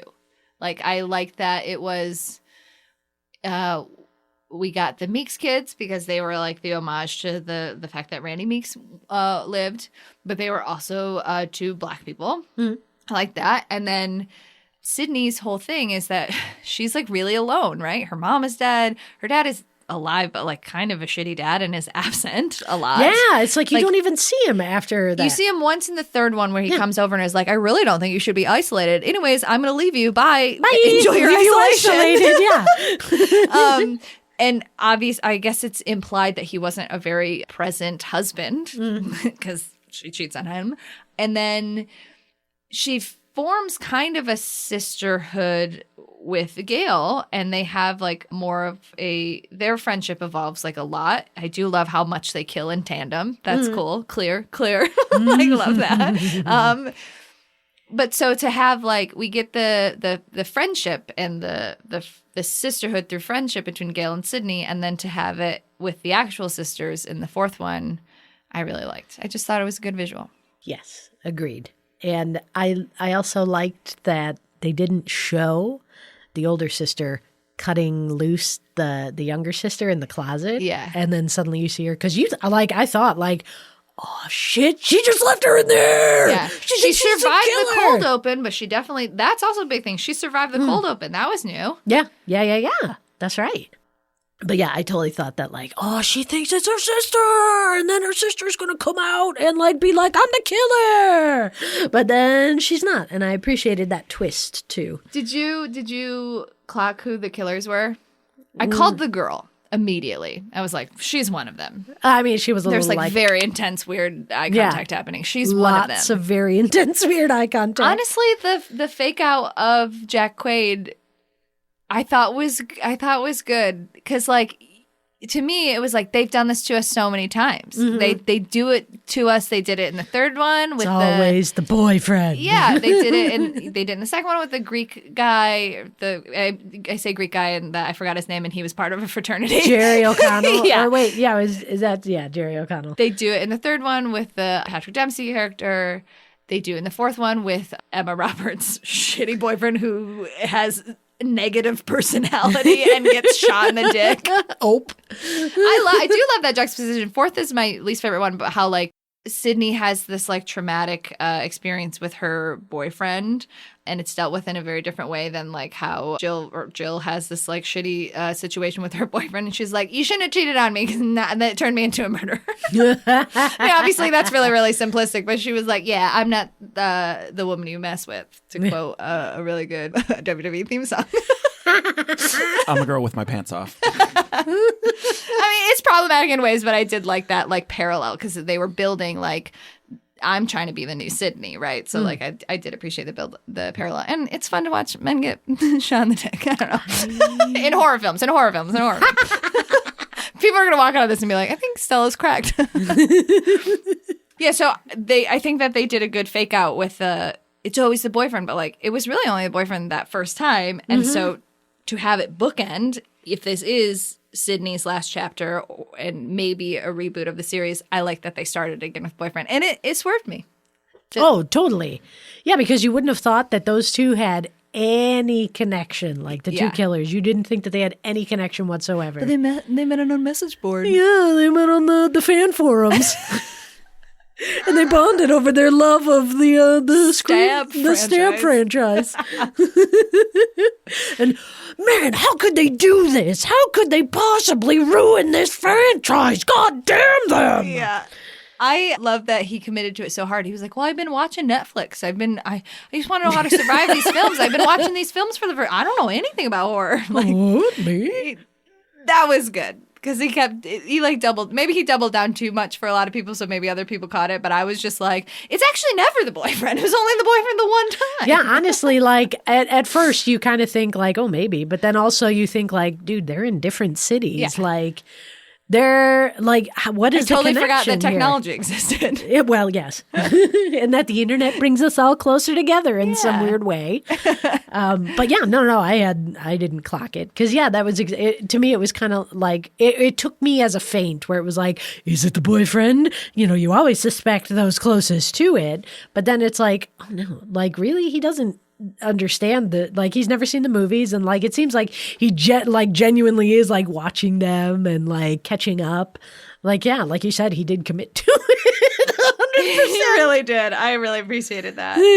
Yeah. So we do have one question from our Instagram.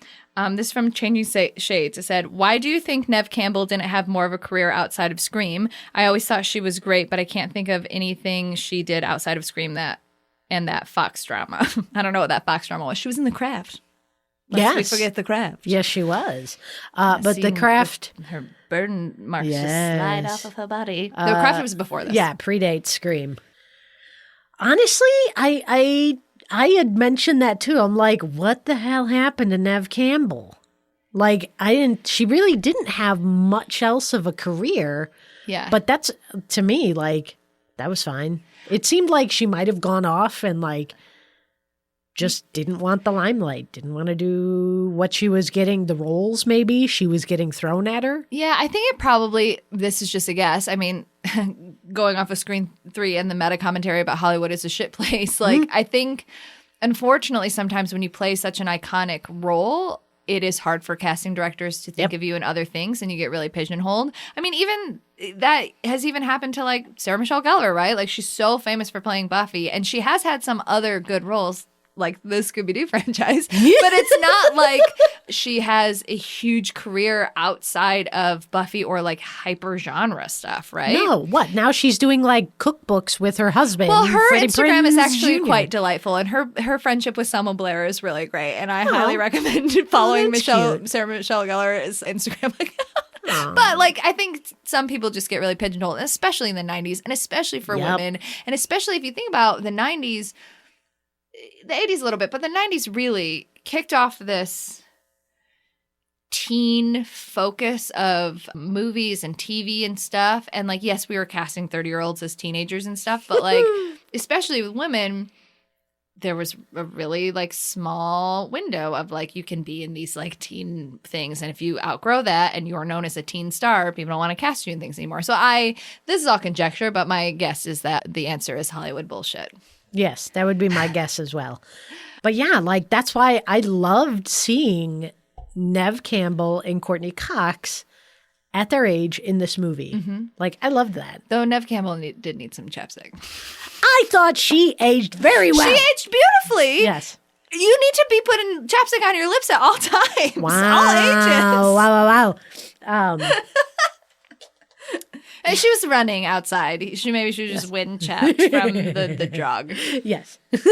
I'm scarred from watching Supernatural and 6 seasons of Misha Collins fucking chapped lips. God. So now I'm just like, all those lips. All those chapped lips. I mean, those were some big chapped lips.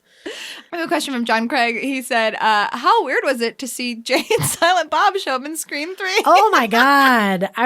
Well, first off, I hate Kevin Smith. Shots fired. I have zero opinion about him. Chasing Amy. Oh, I've Fiery not death. seen that Fiery movie. death. Like, women just need lesbians don't need to be lesbians. They just need a good man. Oh, well, I don't want to see that movie now. That was my takeaway from that movie, and fuck that. Yeah, So that seems not great. And for him to then be the token, like, I am the comic book guy, especially like build his, brand off of that shit. Yeah. I'm like, no, fuck you, dude. That's why, like, So then you when I hated saw it. that, I'm like, ugh, I did not need that. Did not need that in my life. Yeah, I mean, Scream 3 has a lot of those moments where you're like, okay, we're moving a little bit away from the, like, meta stuff that is comedic in that we know what it's going for and moving into like farcical comedy stuff that is maybe not as good. And the moments in that movie that are more farcical don't work for me. That's Wes Craven. Like, Yeah, but it works in the first 2 ones. And obviously I don't have the experience with Nightmare, which I know is very in like... particular, Nightmare on Elm Street. But it's also a dream. And but no, dreams can some of that happen. shit goes really like, I know. What? 100%. I really hate, unless it's the point of the character or the point of the thing to break the fourth wall, like a Deadpool or whatever. One of my biggest pet peeves in movies and stuff is when they really, really break the fourth wall. And that was like a moment of like, I didn't need that. The point of this movie is not to break the fourth wall. It's like to almost break the fourth wall, right? And like comment on things. That was just like, hey, we get it. We're in on the joke. And I didn't need it. Yep. So that's how it landed for me. All right. And of course, from Jolene, we have a Peg, Marry, Kill. Peg, Marry, this is what we do for Not Your Demographic. We do Peg, Marry, Kills, and now it's just a thing we do at Not Your Demo or NYD Productions. Okay. Peg, Marry, Kill, Billy, Randy, and Stu. So the boys from the first one. Why I definitely am going to marry Randy. I think I'm going to kill Billy. And I think I'm going to peg Stu. No, that was exactly where I was going with that because it's like... Make your mom and dad proud. Yeah, exactly. He would just be the perfect little bottom. I mean, he definitely is the bottom in that relationship. Exactly. I think you 100%. stabbed me too deep. You're damn right I did. Yep, you're going to take it. But like Billy, like, no, just get that crazy out of here. I'm sorry. To be in my bed, you have to wash your hair. I don't want that grease on my pillow. I don't need that. Nope. That's not what I'm into. Yeah, and then Randy would be fun. Yeah. You could have a good... movie marathons and stuff. Exactly. And then anytime he would be like gatekeepy douchebag, you could be like, hey, asshole. Stop I being know a just as much as you. Exactly. Stop being a gatekeepy douchebag. And I think he would listen. He would respect that, yeah. He would say, "Oh, okay. I'm sorry. I just get really excited about these things. I know you do too. I'm sorry. Yep.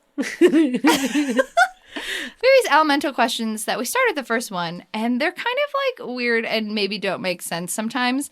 But the one that works, so it's the first one is the horror on top of the plot, or is the plot dependent on the horror? Which this one is so meta that it's both, actually. Wow, yeah. The answer is both, I think, right? Yeah. Wow. Yeah, and the next question is, do the horror elements add or subtract to the story? I don't think they subtract. No, I think it depends on some of the movies. There are 1 and 2, they are great. There's a couple in 3 and 4 horror elements that are so schlocky to me and so like meta-y and commentary-y that are dumb. But overall, the whole point of it is... Now, okay, if we're talking about, I mean, look at the first one. Rose McGowan in a garage door. It's not her tits. Both of her tits are out. It's her arm.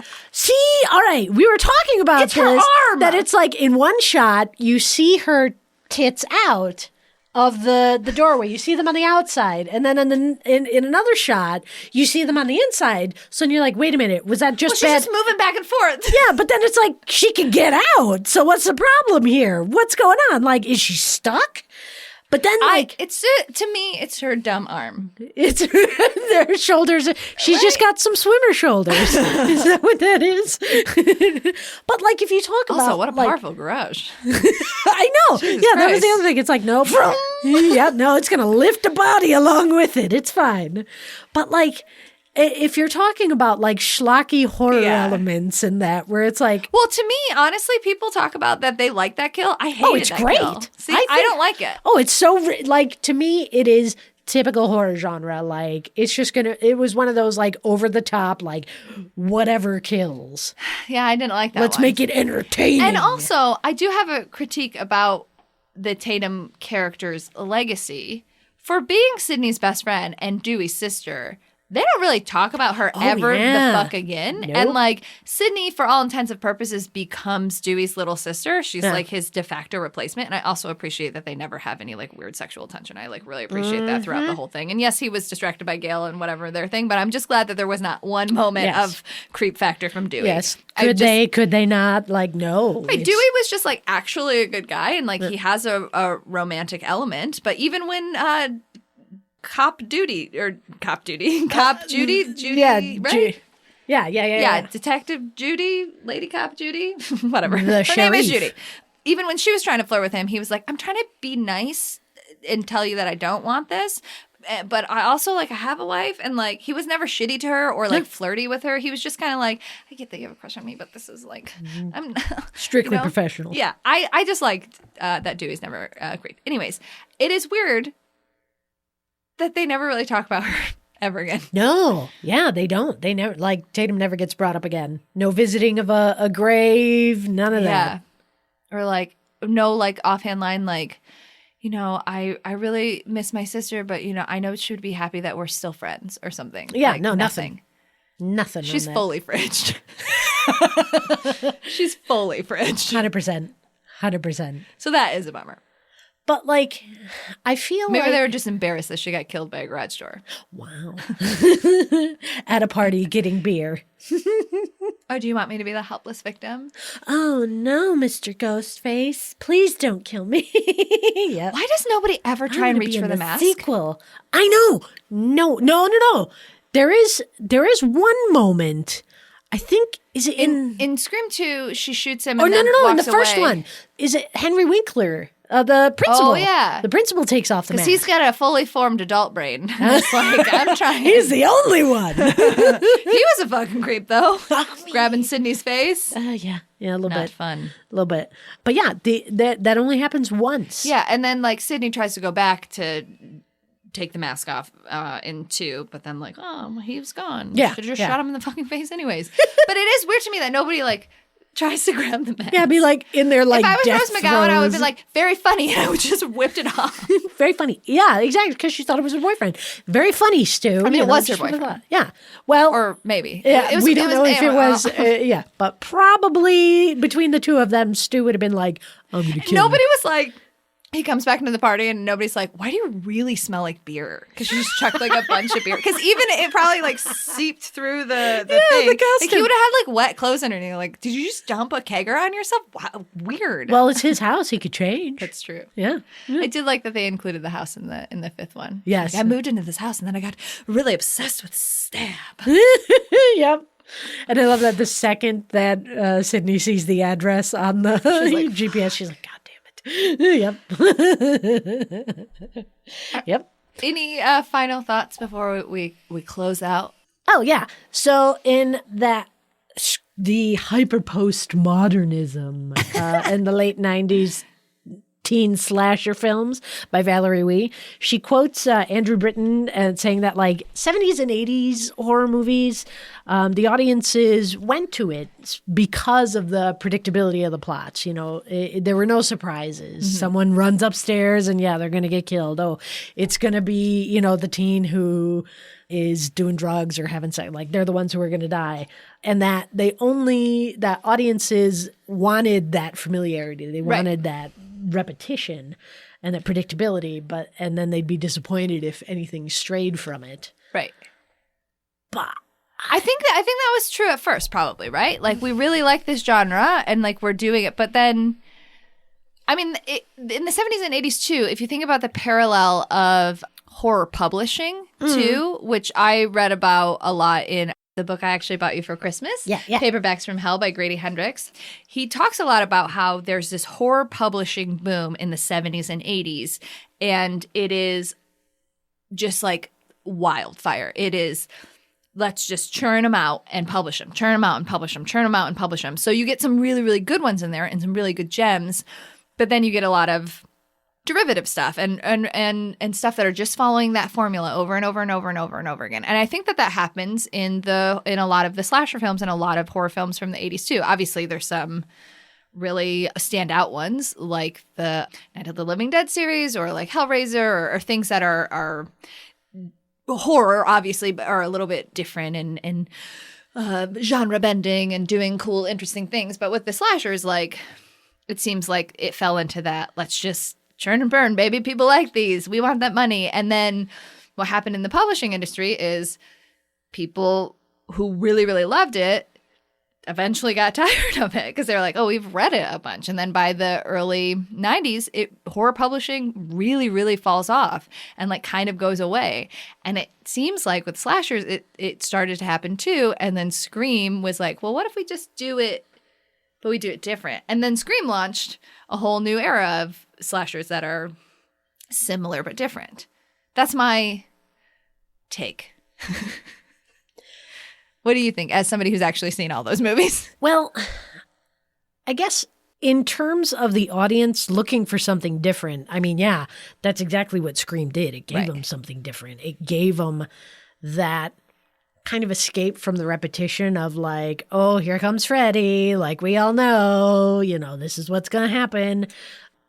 So you see like the divergence from that. But at its heart, it still kind of follows Oh, yeah. that repetition, but pulls away from it. It's like this constant, like, it's like a rubber band where it's not snapping, but it's just like tugging to keep the audience like going back and forth. Like, is it, isn't it, is it, isn't it? And, I don't know. Isn't that what good genre does, though, right? Yeah. If you say, like, I'm a horror fan, you don't want to see the same horror film every time, but you like certain things about horror, so you want the horror elements that you know and love, the comforting things, the things that you like there, but you also want to be challenged. So it's that, like, fine line of, I want something new and exciting that's different, but I also would like you to keep within the genre that I love, that I'm paying to see. Yep. Exactly. Like, I came here to see some bodies drop. This is a horror movie. I came here to see some bodies drop. It's like, that's why you go to the Fast and Furious movies. You want to see some crazy car chases. Well, you go to the Fast and Furious movies because you want repetition at that point, though. I mean, yeah. You're there in your safe blanket of this Fast and Furious, and I like Fast and Furious movies, but they're at this point they are basically just like reading a coffee shop AU fan fiction. Like, I'm going to read a coffee shop AU, and I know exactly what's going to happen, and I know how it's going to make me feel. I'm going to go watch the new Fast and the Furious movie. I know what's going to happen, and I know how it's going to make me feel. They're not doing any genre things with that, in my opinion. You heard it here first, everybody. Fast and Furious is a coffee shop AU. Somebody write it. Send me the link. Oh, their coffee shop is called The Family Coffee Shop. Oh, anyways.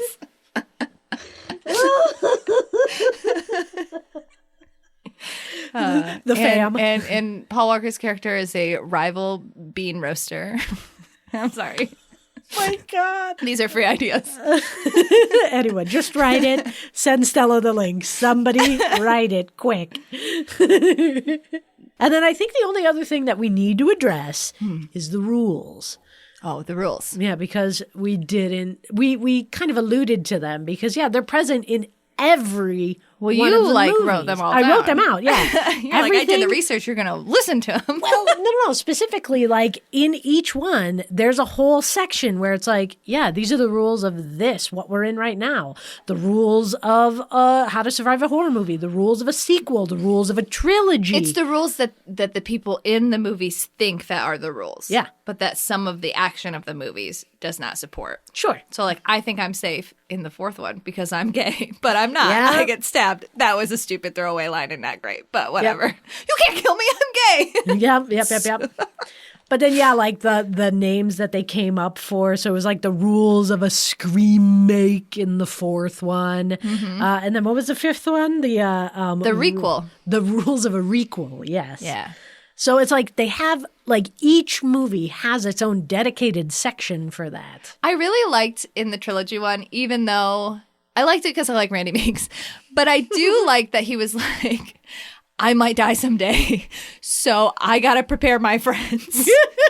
And they don't know the rules. Like, I like the idea that in my headcanon, he recorded those in the first one because he was like, I might not survive, but they might survive. I got to prepare them. I'm the only one that knows the rules. And so he makes them, and he's like, okay, on the off chance that this is a trilogy, here's what you need to know. Yeah. And sister, I need you to deliver this. It's in his will. Yeah, exactly. It's like in his will that's written on the back of like a pizza box and his like high, like weird hyperfixation manic thing where he filmed him. So he writes his will on the back of a pizza box. He's like, here are these videos. Please make sure you get them to Sydney. But like, yeah, you're exactly right. It's like they call it out. Do they always follow them? No, not necessarily. But also like where the character was like, oh, I'm gay. You can't kill me. Like, and I'm like, but wait a minute. Yeah.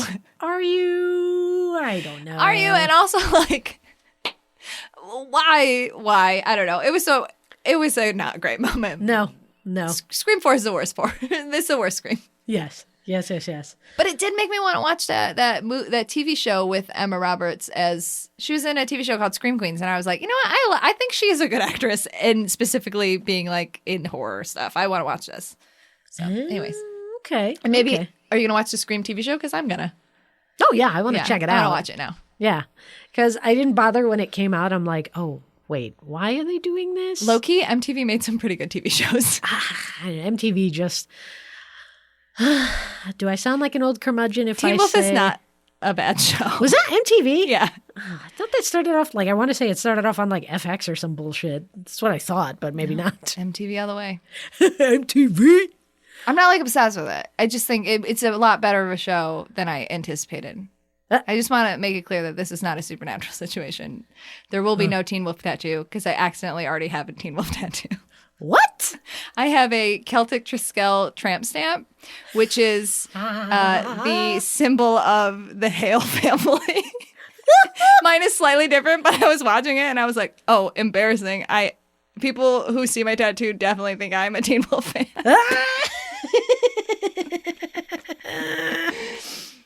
That's awesome.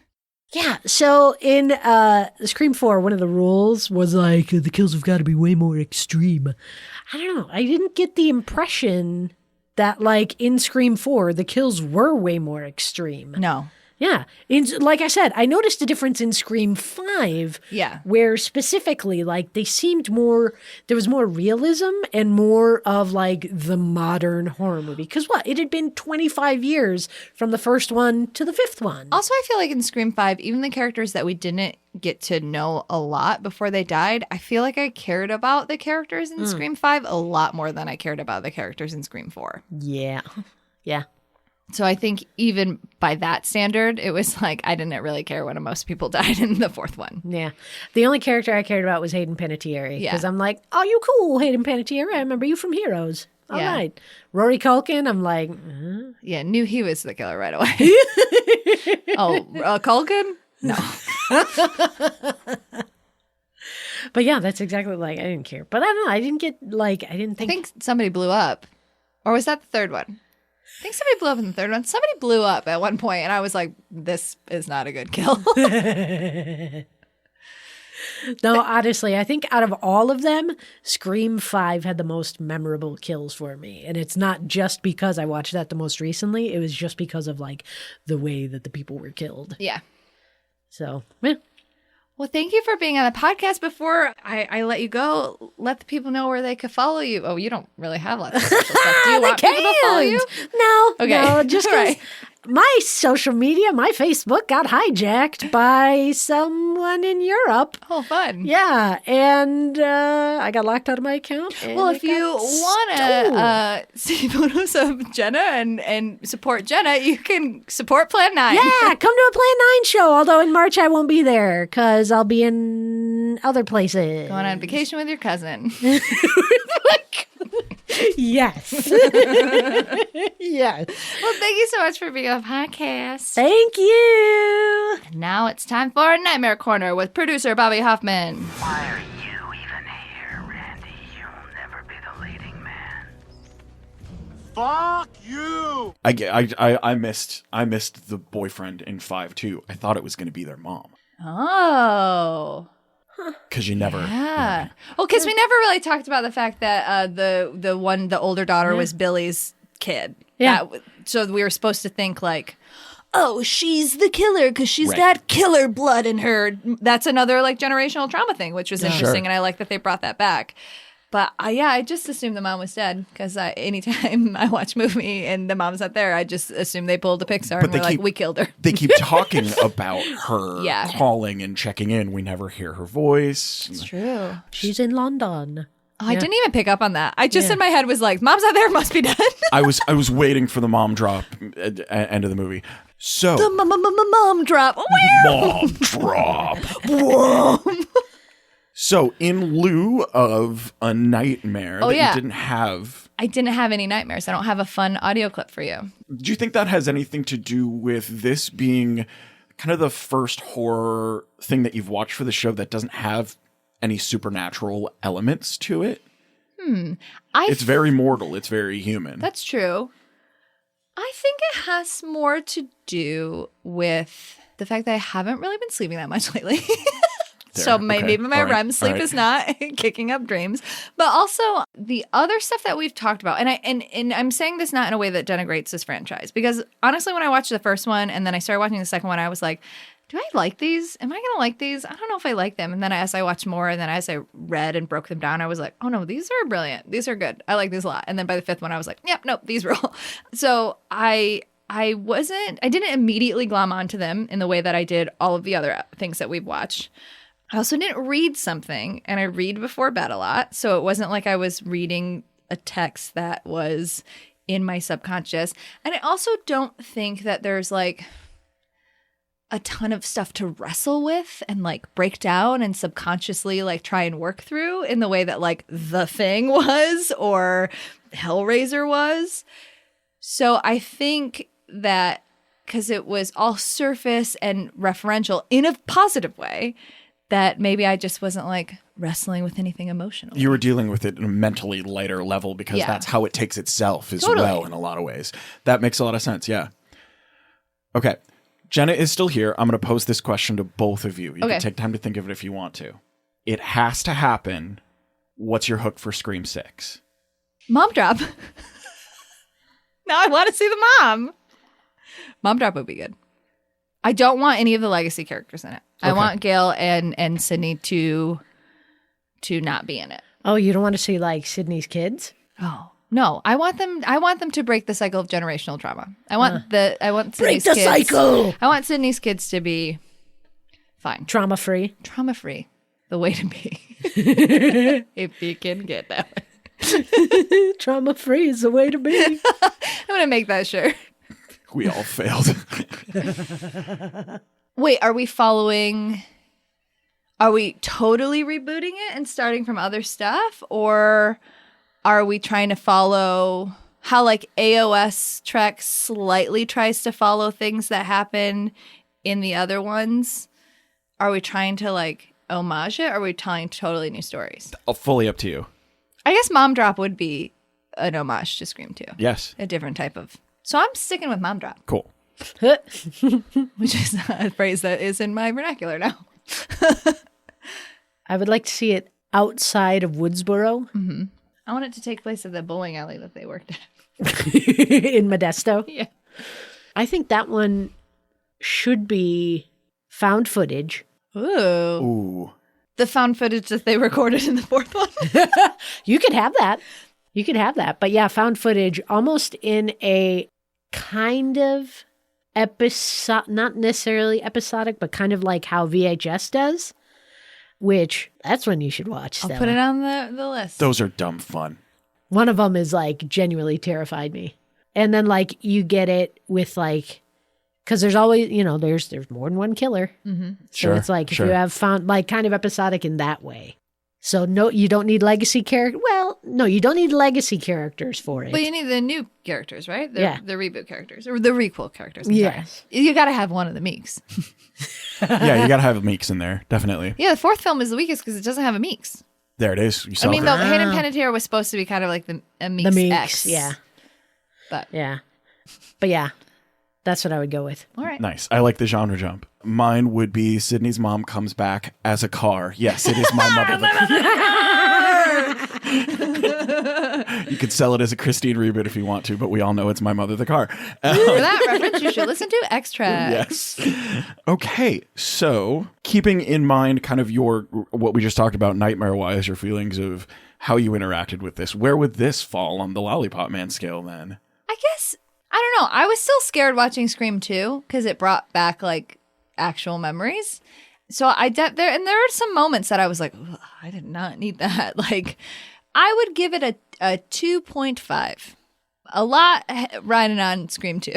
Sure. The first two kills in Scream 2 are horrible. Like, they're scary. But it didn't. And in a public place, and then people are like, oh, this is part of it. Like, that is horrifying. Mm-hmm. That is horrifying to be being murdered and in front of a group of people and them all not knowing that you're murdered. That the psychological trauma right before you die of not only am I going to die, but I'm almost being like mocked as I die. That is horrifying. Sure. That's the scariest kill in the whole thing for me. Yeah. Yeah. The woozy shot and then watching the audience's faces slowly turn. Death knell that. Oh, she did such a good job. Great job. But it didn't make you feel differently about eating meat. No, this is I think maybe one of the first ones. I didn't feel weird about eating meat during it, and I didn't feel weird about eating meat during this one. This is a lot less practical effects. The 80s practical effects are what makes me not that. The 80s practical effects are what makes me want to be a fucking vegetarian. Yeah. The goo. Yeah, the goo. Like even like modern horror. We'll see when the new Hellraiser comes out. Because the way that like modern horror stuff looks, even if it's really visceral, I don't know if it will still have the same effect as the 80s practical effects, which just have a tactileness to them. We'll see it, and then we'll do a mini episode about it. Elle has already agreed to do a mini episode with us. That's lovely. And then going down 1 through 5, what is one image that holds in your mind from each of them? Scream 1 is Billy Loomis and his boyfriend Stu. It really took me off guard about like, because these movies, a lot of the movies that we've talked about have like a very easily accessible queer reading of it, right? These movies feel a lot more capital F feminism, I guess. Sure. They have an easier feminist read to them, but it just their relationship came out of nowhere, and they just went 0 to 100 with it, and their physicality, and like it was a lot of Matthew Lillard. Like he made a lot of choices, and I was like, oh, okay, this is a strange choice, but it is working. I don't know. It just like came out of nowhere for me, but also did feel justified. Like because they hinted at it in the video store, I think, right when Randy is like, I got my hand. And then they like creepy Night at the Roxbury him a little bit, where one is in front of them and one isn't behind him, and they're like, maybe we're the killers. Woo. And you talked about you know that quote. Wes Craven said it, but a lot of people have said it about violence, about how inherently phallic and like sexually repressed, and they bro stab each other. It's there. I mean, I know all of them are recreations, but it is interesting that in like a 2022 fake reality that they're like, no, we're still going to stick with the knife. Yeah. It's like, I know you guys are trying to recreate something, but there are better weapons. It's the bit. It's the bit. I do love the stab, pull, and the wipe. It is a good visual. Signature moves. Yeah. Scream 2. The Agamemnon rehearsal? Of course. It's at first I was like, oh, it's got to be the movie Murderer. But the visuals, first of all, a douchebag director being like, use your trauma for the stage. Very relatable. Yes. Very relatable in a not good way, but very relatable. And then her doing really giving it her all. I like the idea of Sydney being like, I have a lot of feelings. I guess I'll be an actor. I like that read. But then the Greek chorus with the masks, and then is Sydney seeing a Ghostface mask, or is she just having fucking, what's that when you are afraid of something and they put like immersion therapy where they're like, you're afraid of spiders? Here's a room full of spiders. And it like felt very much like immersion therapy. And she's trying to give, this performance, but also her as Cassandra having... That was also very meta too, and I just thought physically and shot wise it was really effective and beautiful. I don't know. I thought it was a really interesting scene. Okay, Scream 3. Theater, of course. The Carrie Fisher cameo. That Carrie Fisher scene. She killed it. It was really interesting. She was very funny in it. It was also really pivotal to the plot because that's when we get the reveal of like the mom used to be an actor. Like I thought, and the fact that nobody knew about it, but Carrie Fisher's character was, and I'm saying Carrie Fisher's character because I don't think she has a name. I think she's like casting agent or something. I like that she's like, oh, I remember. You fucking remember everything because the people who work behind the scenes are the people who remember everything. And I liked that touch a lot. Scream 4. Jill beating the shit out of herself. Yeah, definitely. I don't like the commentary of like, women fake being assaulted and like whatever. I don't think that's the commentary they were making, but I think that a lazy person could look at that and be like, oh, look at them faking their attacks or whatever. But the visual of her taking a dead guy's hands and scratching her face and ripping her hair out and fucking headbutting a frame and then throwing herself on a glass table, which could have actually killed her. Like really her like true commitment to the bit and like how far her insanity had gone at that time. I think it is a really effective scene and it's great. It is a great scene. I like it a lot. Definitely agree. It's either that or that fucking hospital fight at the end for me. Yeah. Just punching her in the gut. Right. Clear. And then Scream 5. Dewey getting Yeah. I had such an emotional attachment to that character. And like, we've lived through 4 other movies where everybody, the legacy characters live. And we've seen, like he even says, I've been stabbed 9 times. 9 times, and I walk with a limp. Like, I don't want to deal with this shit anymore. Yeah.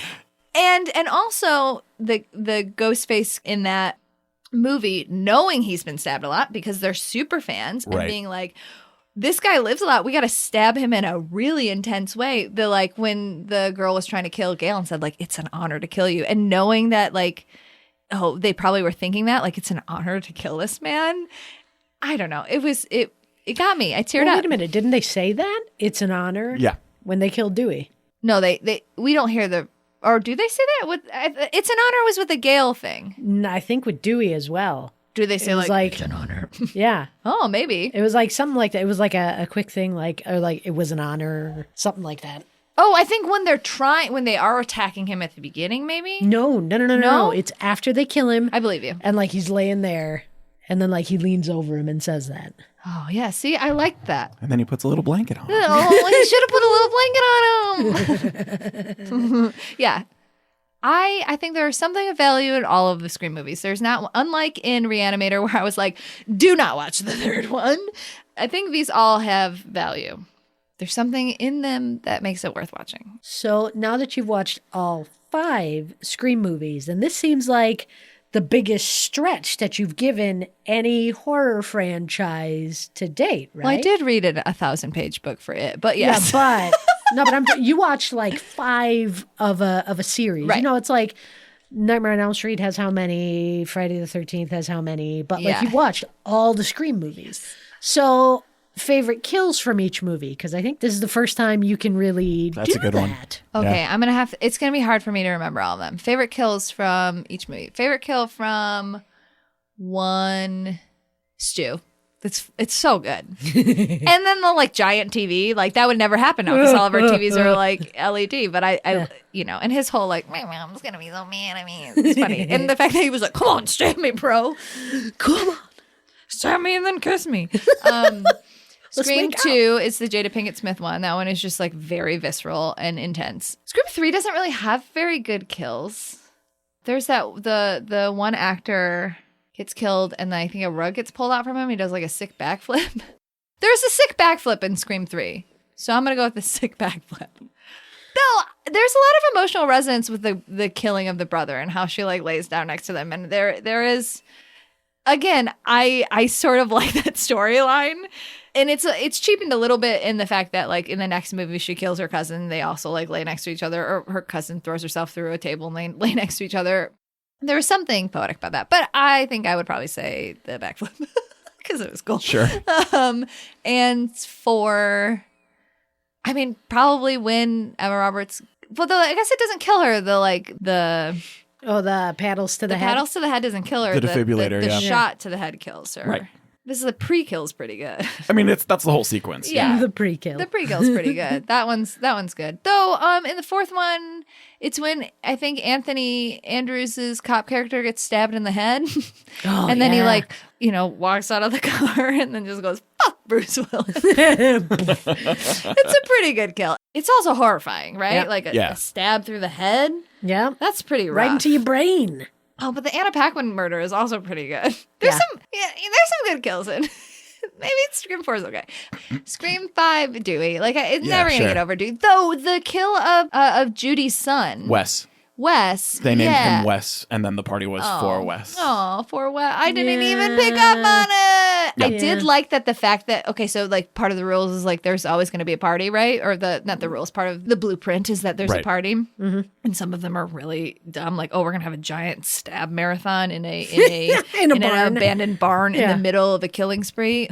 Yeah. No, that's not going to happen. But I did like in the 5th one that they have for Wes, right? Because even if there's a bunch of stuff going on, like if one of your best friends gets murdered, you want to have a funeral, you want to celebrate them, and teenagers are going to have a party, right? So like that actually kind of made sense in a way that a lot of the other parties didn't make sense.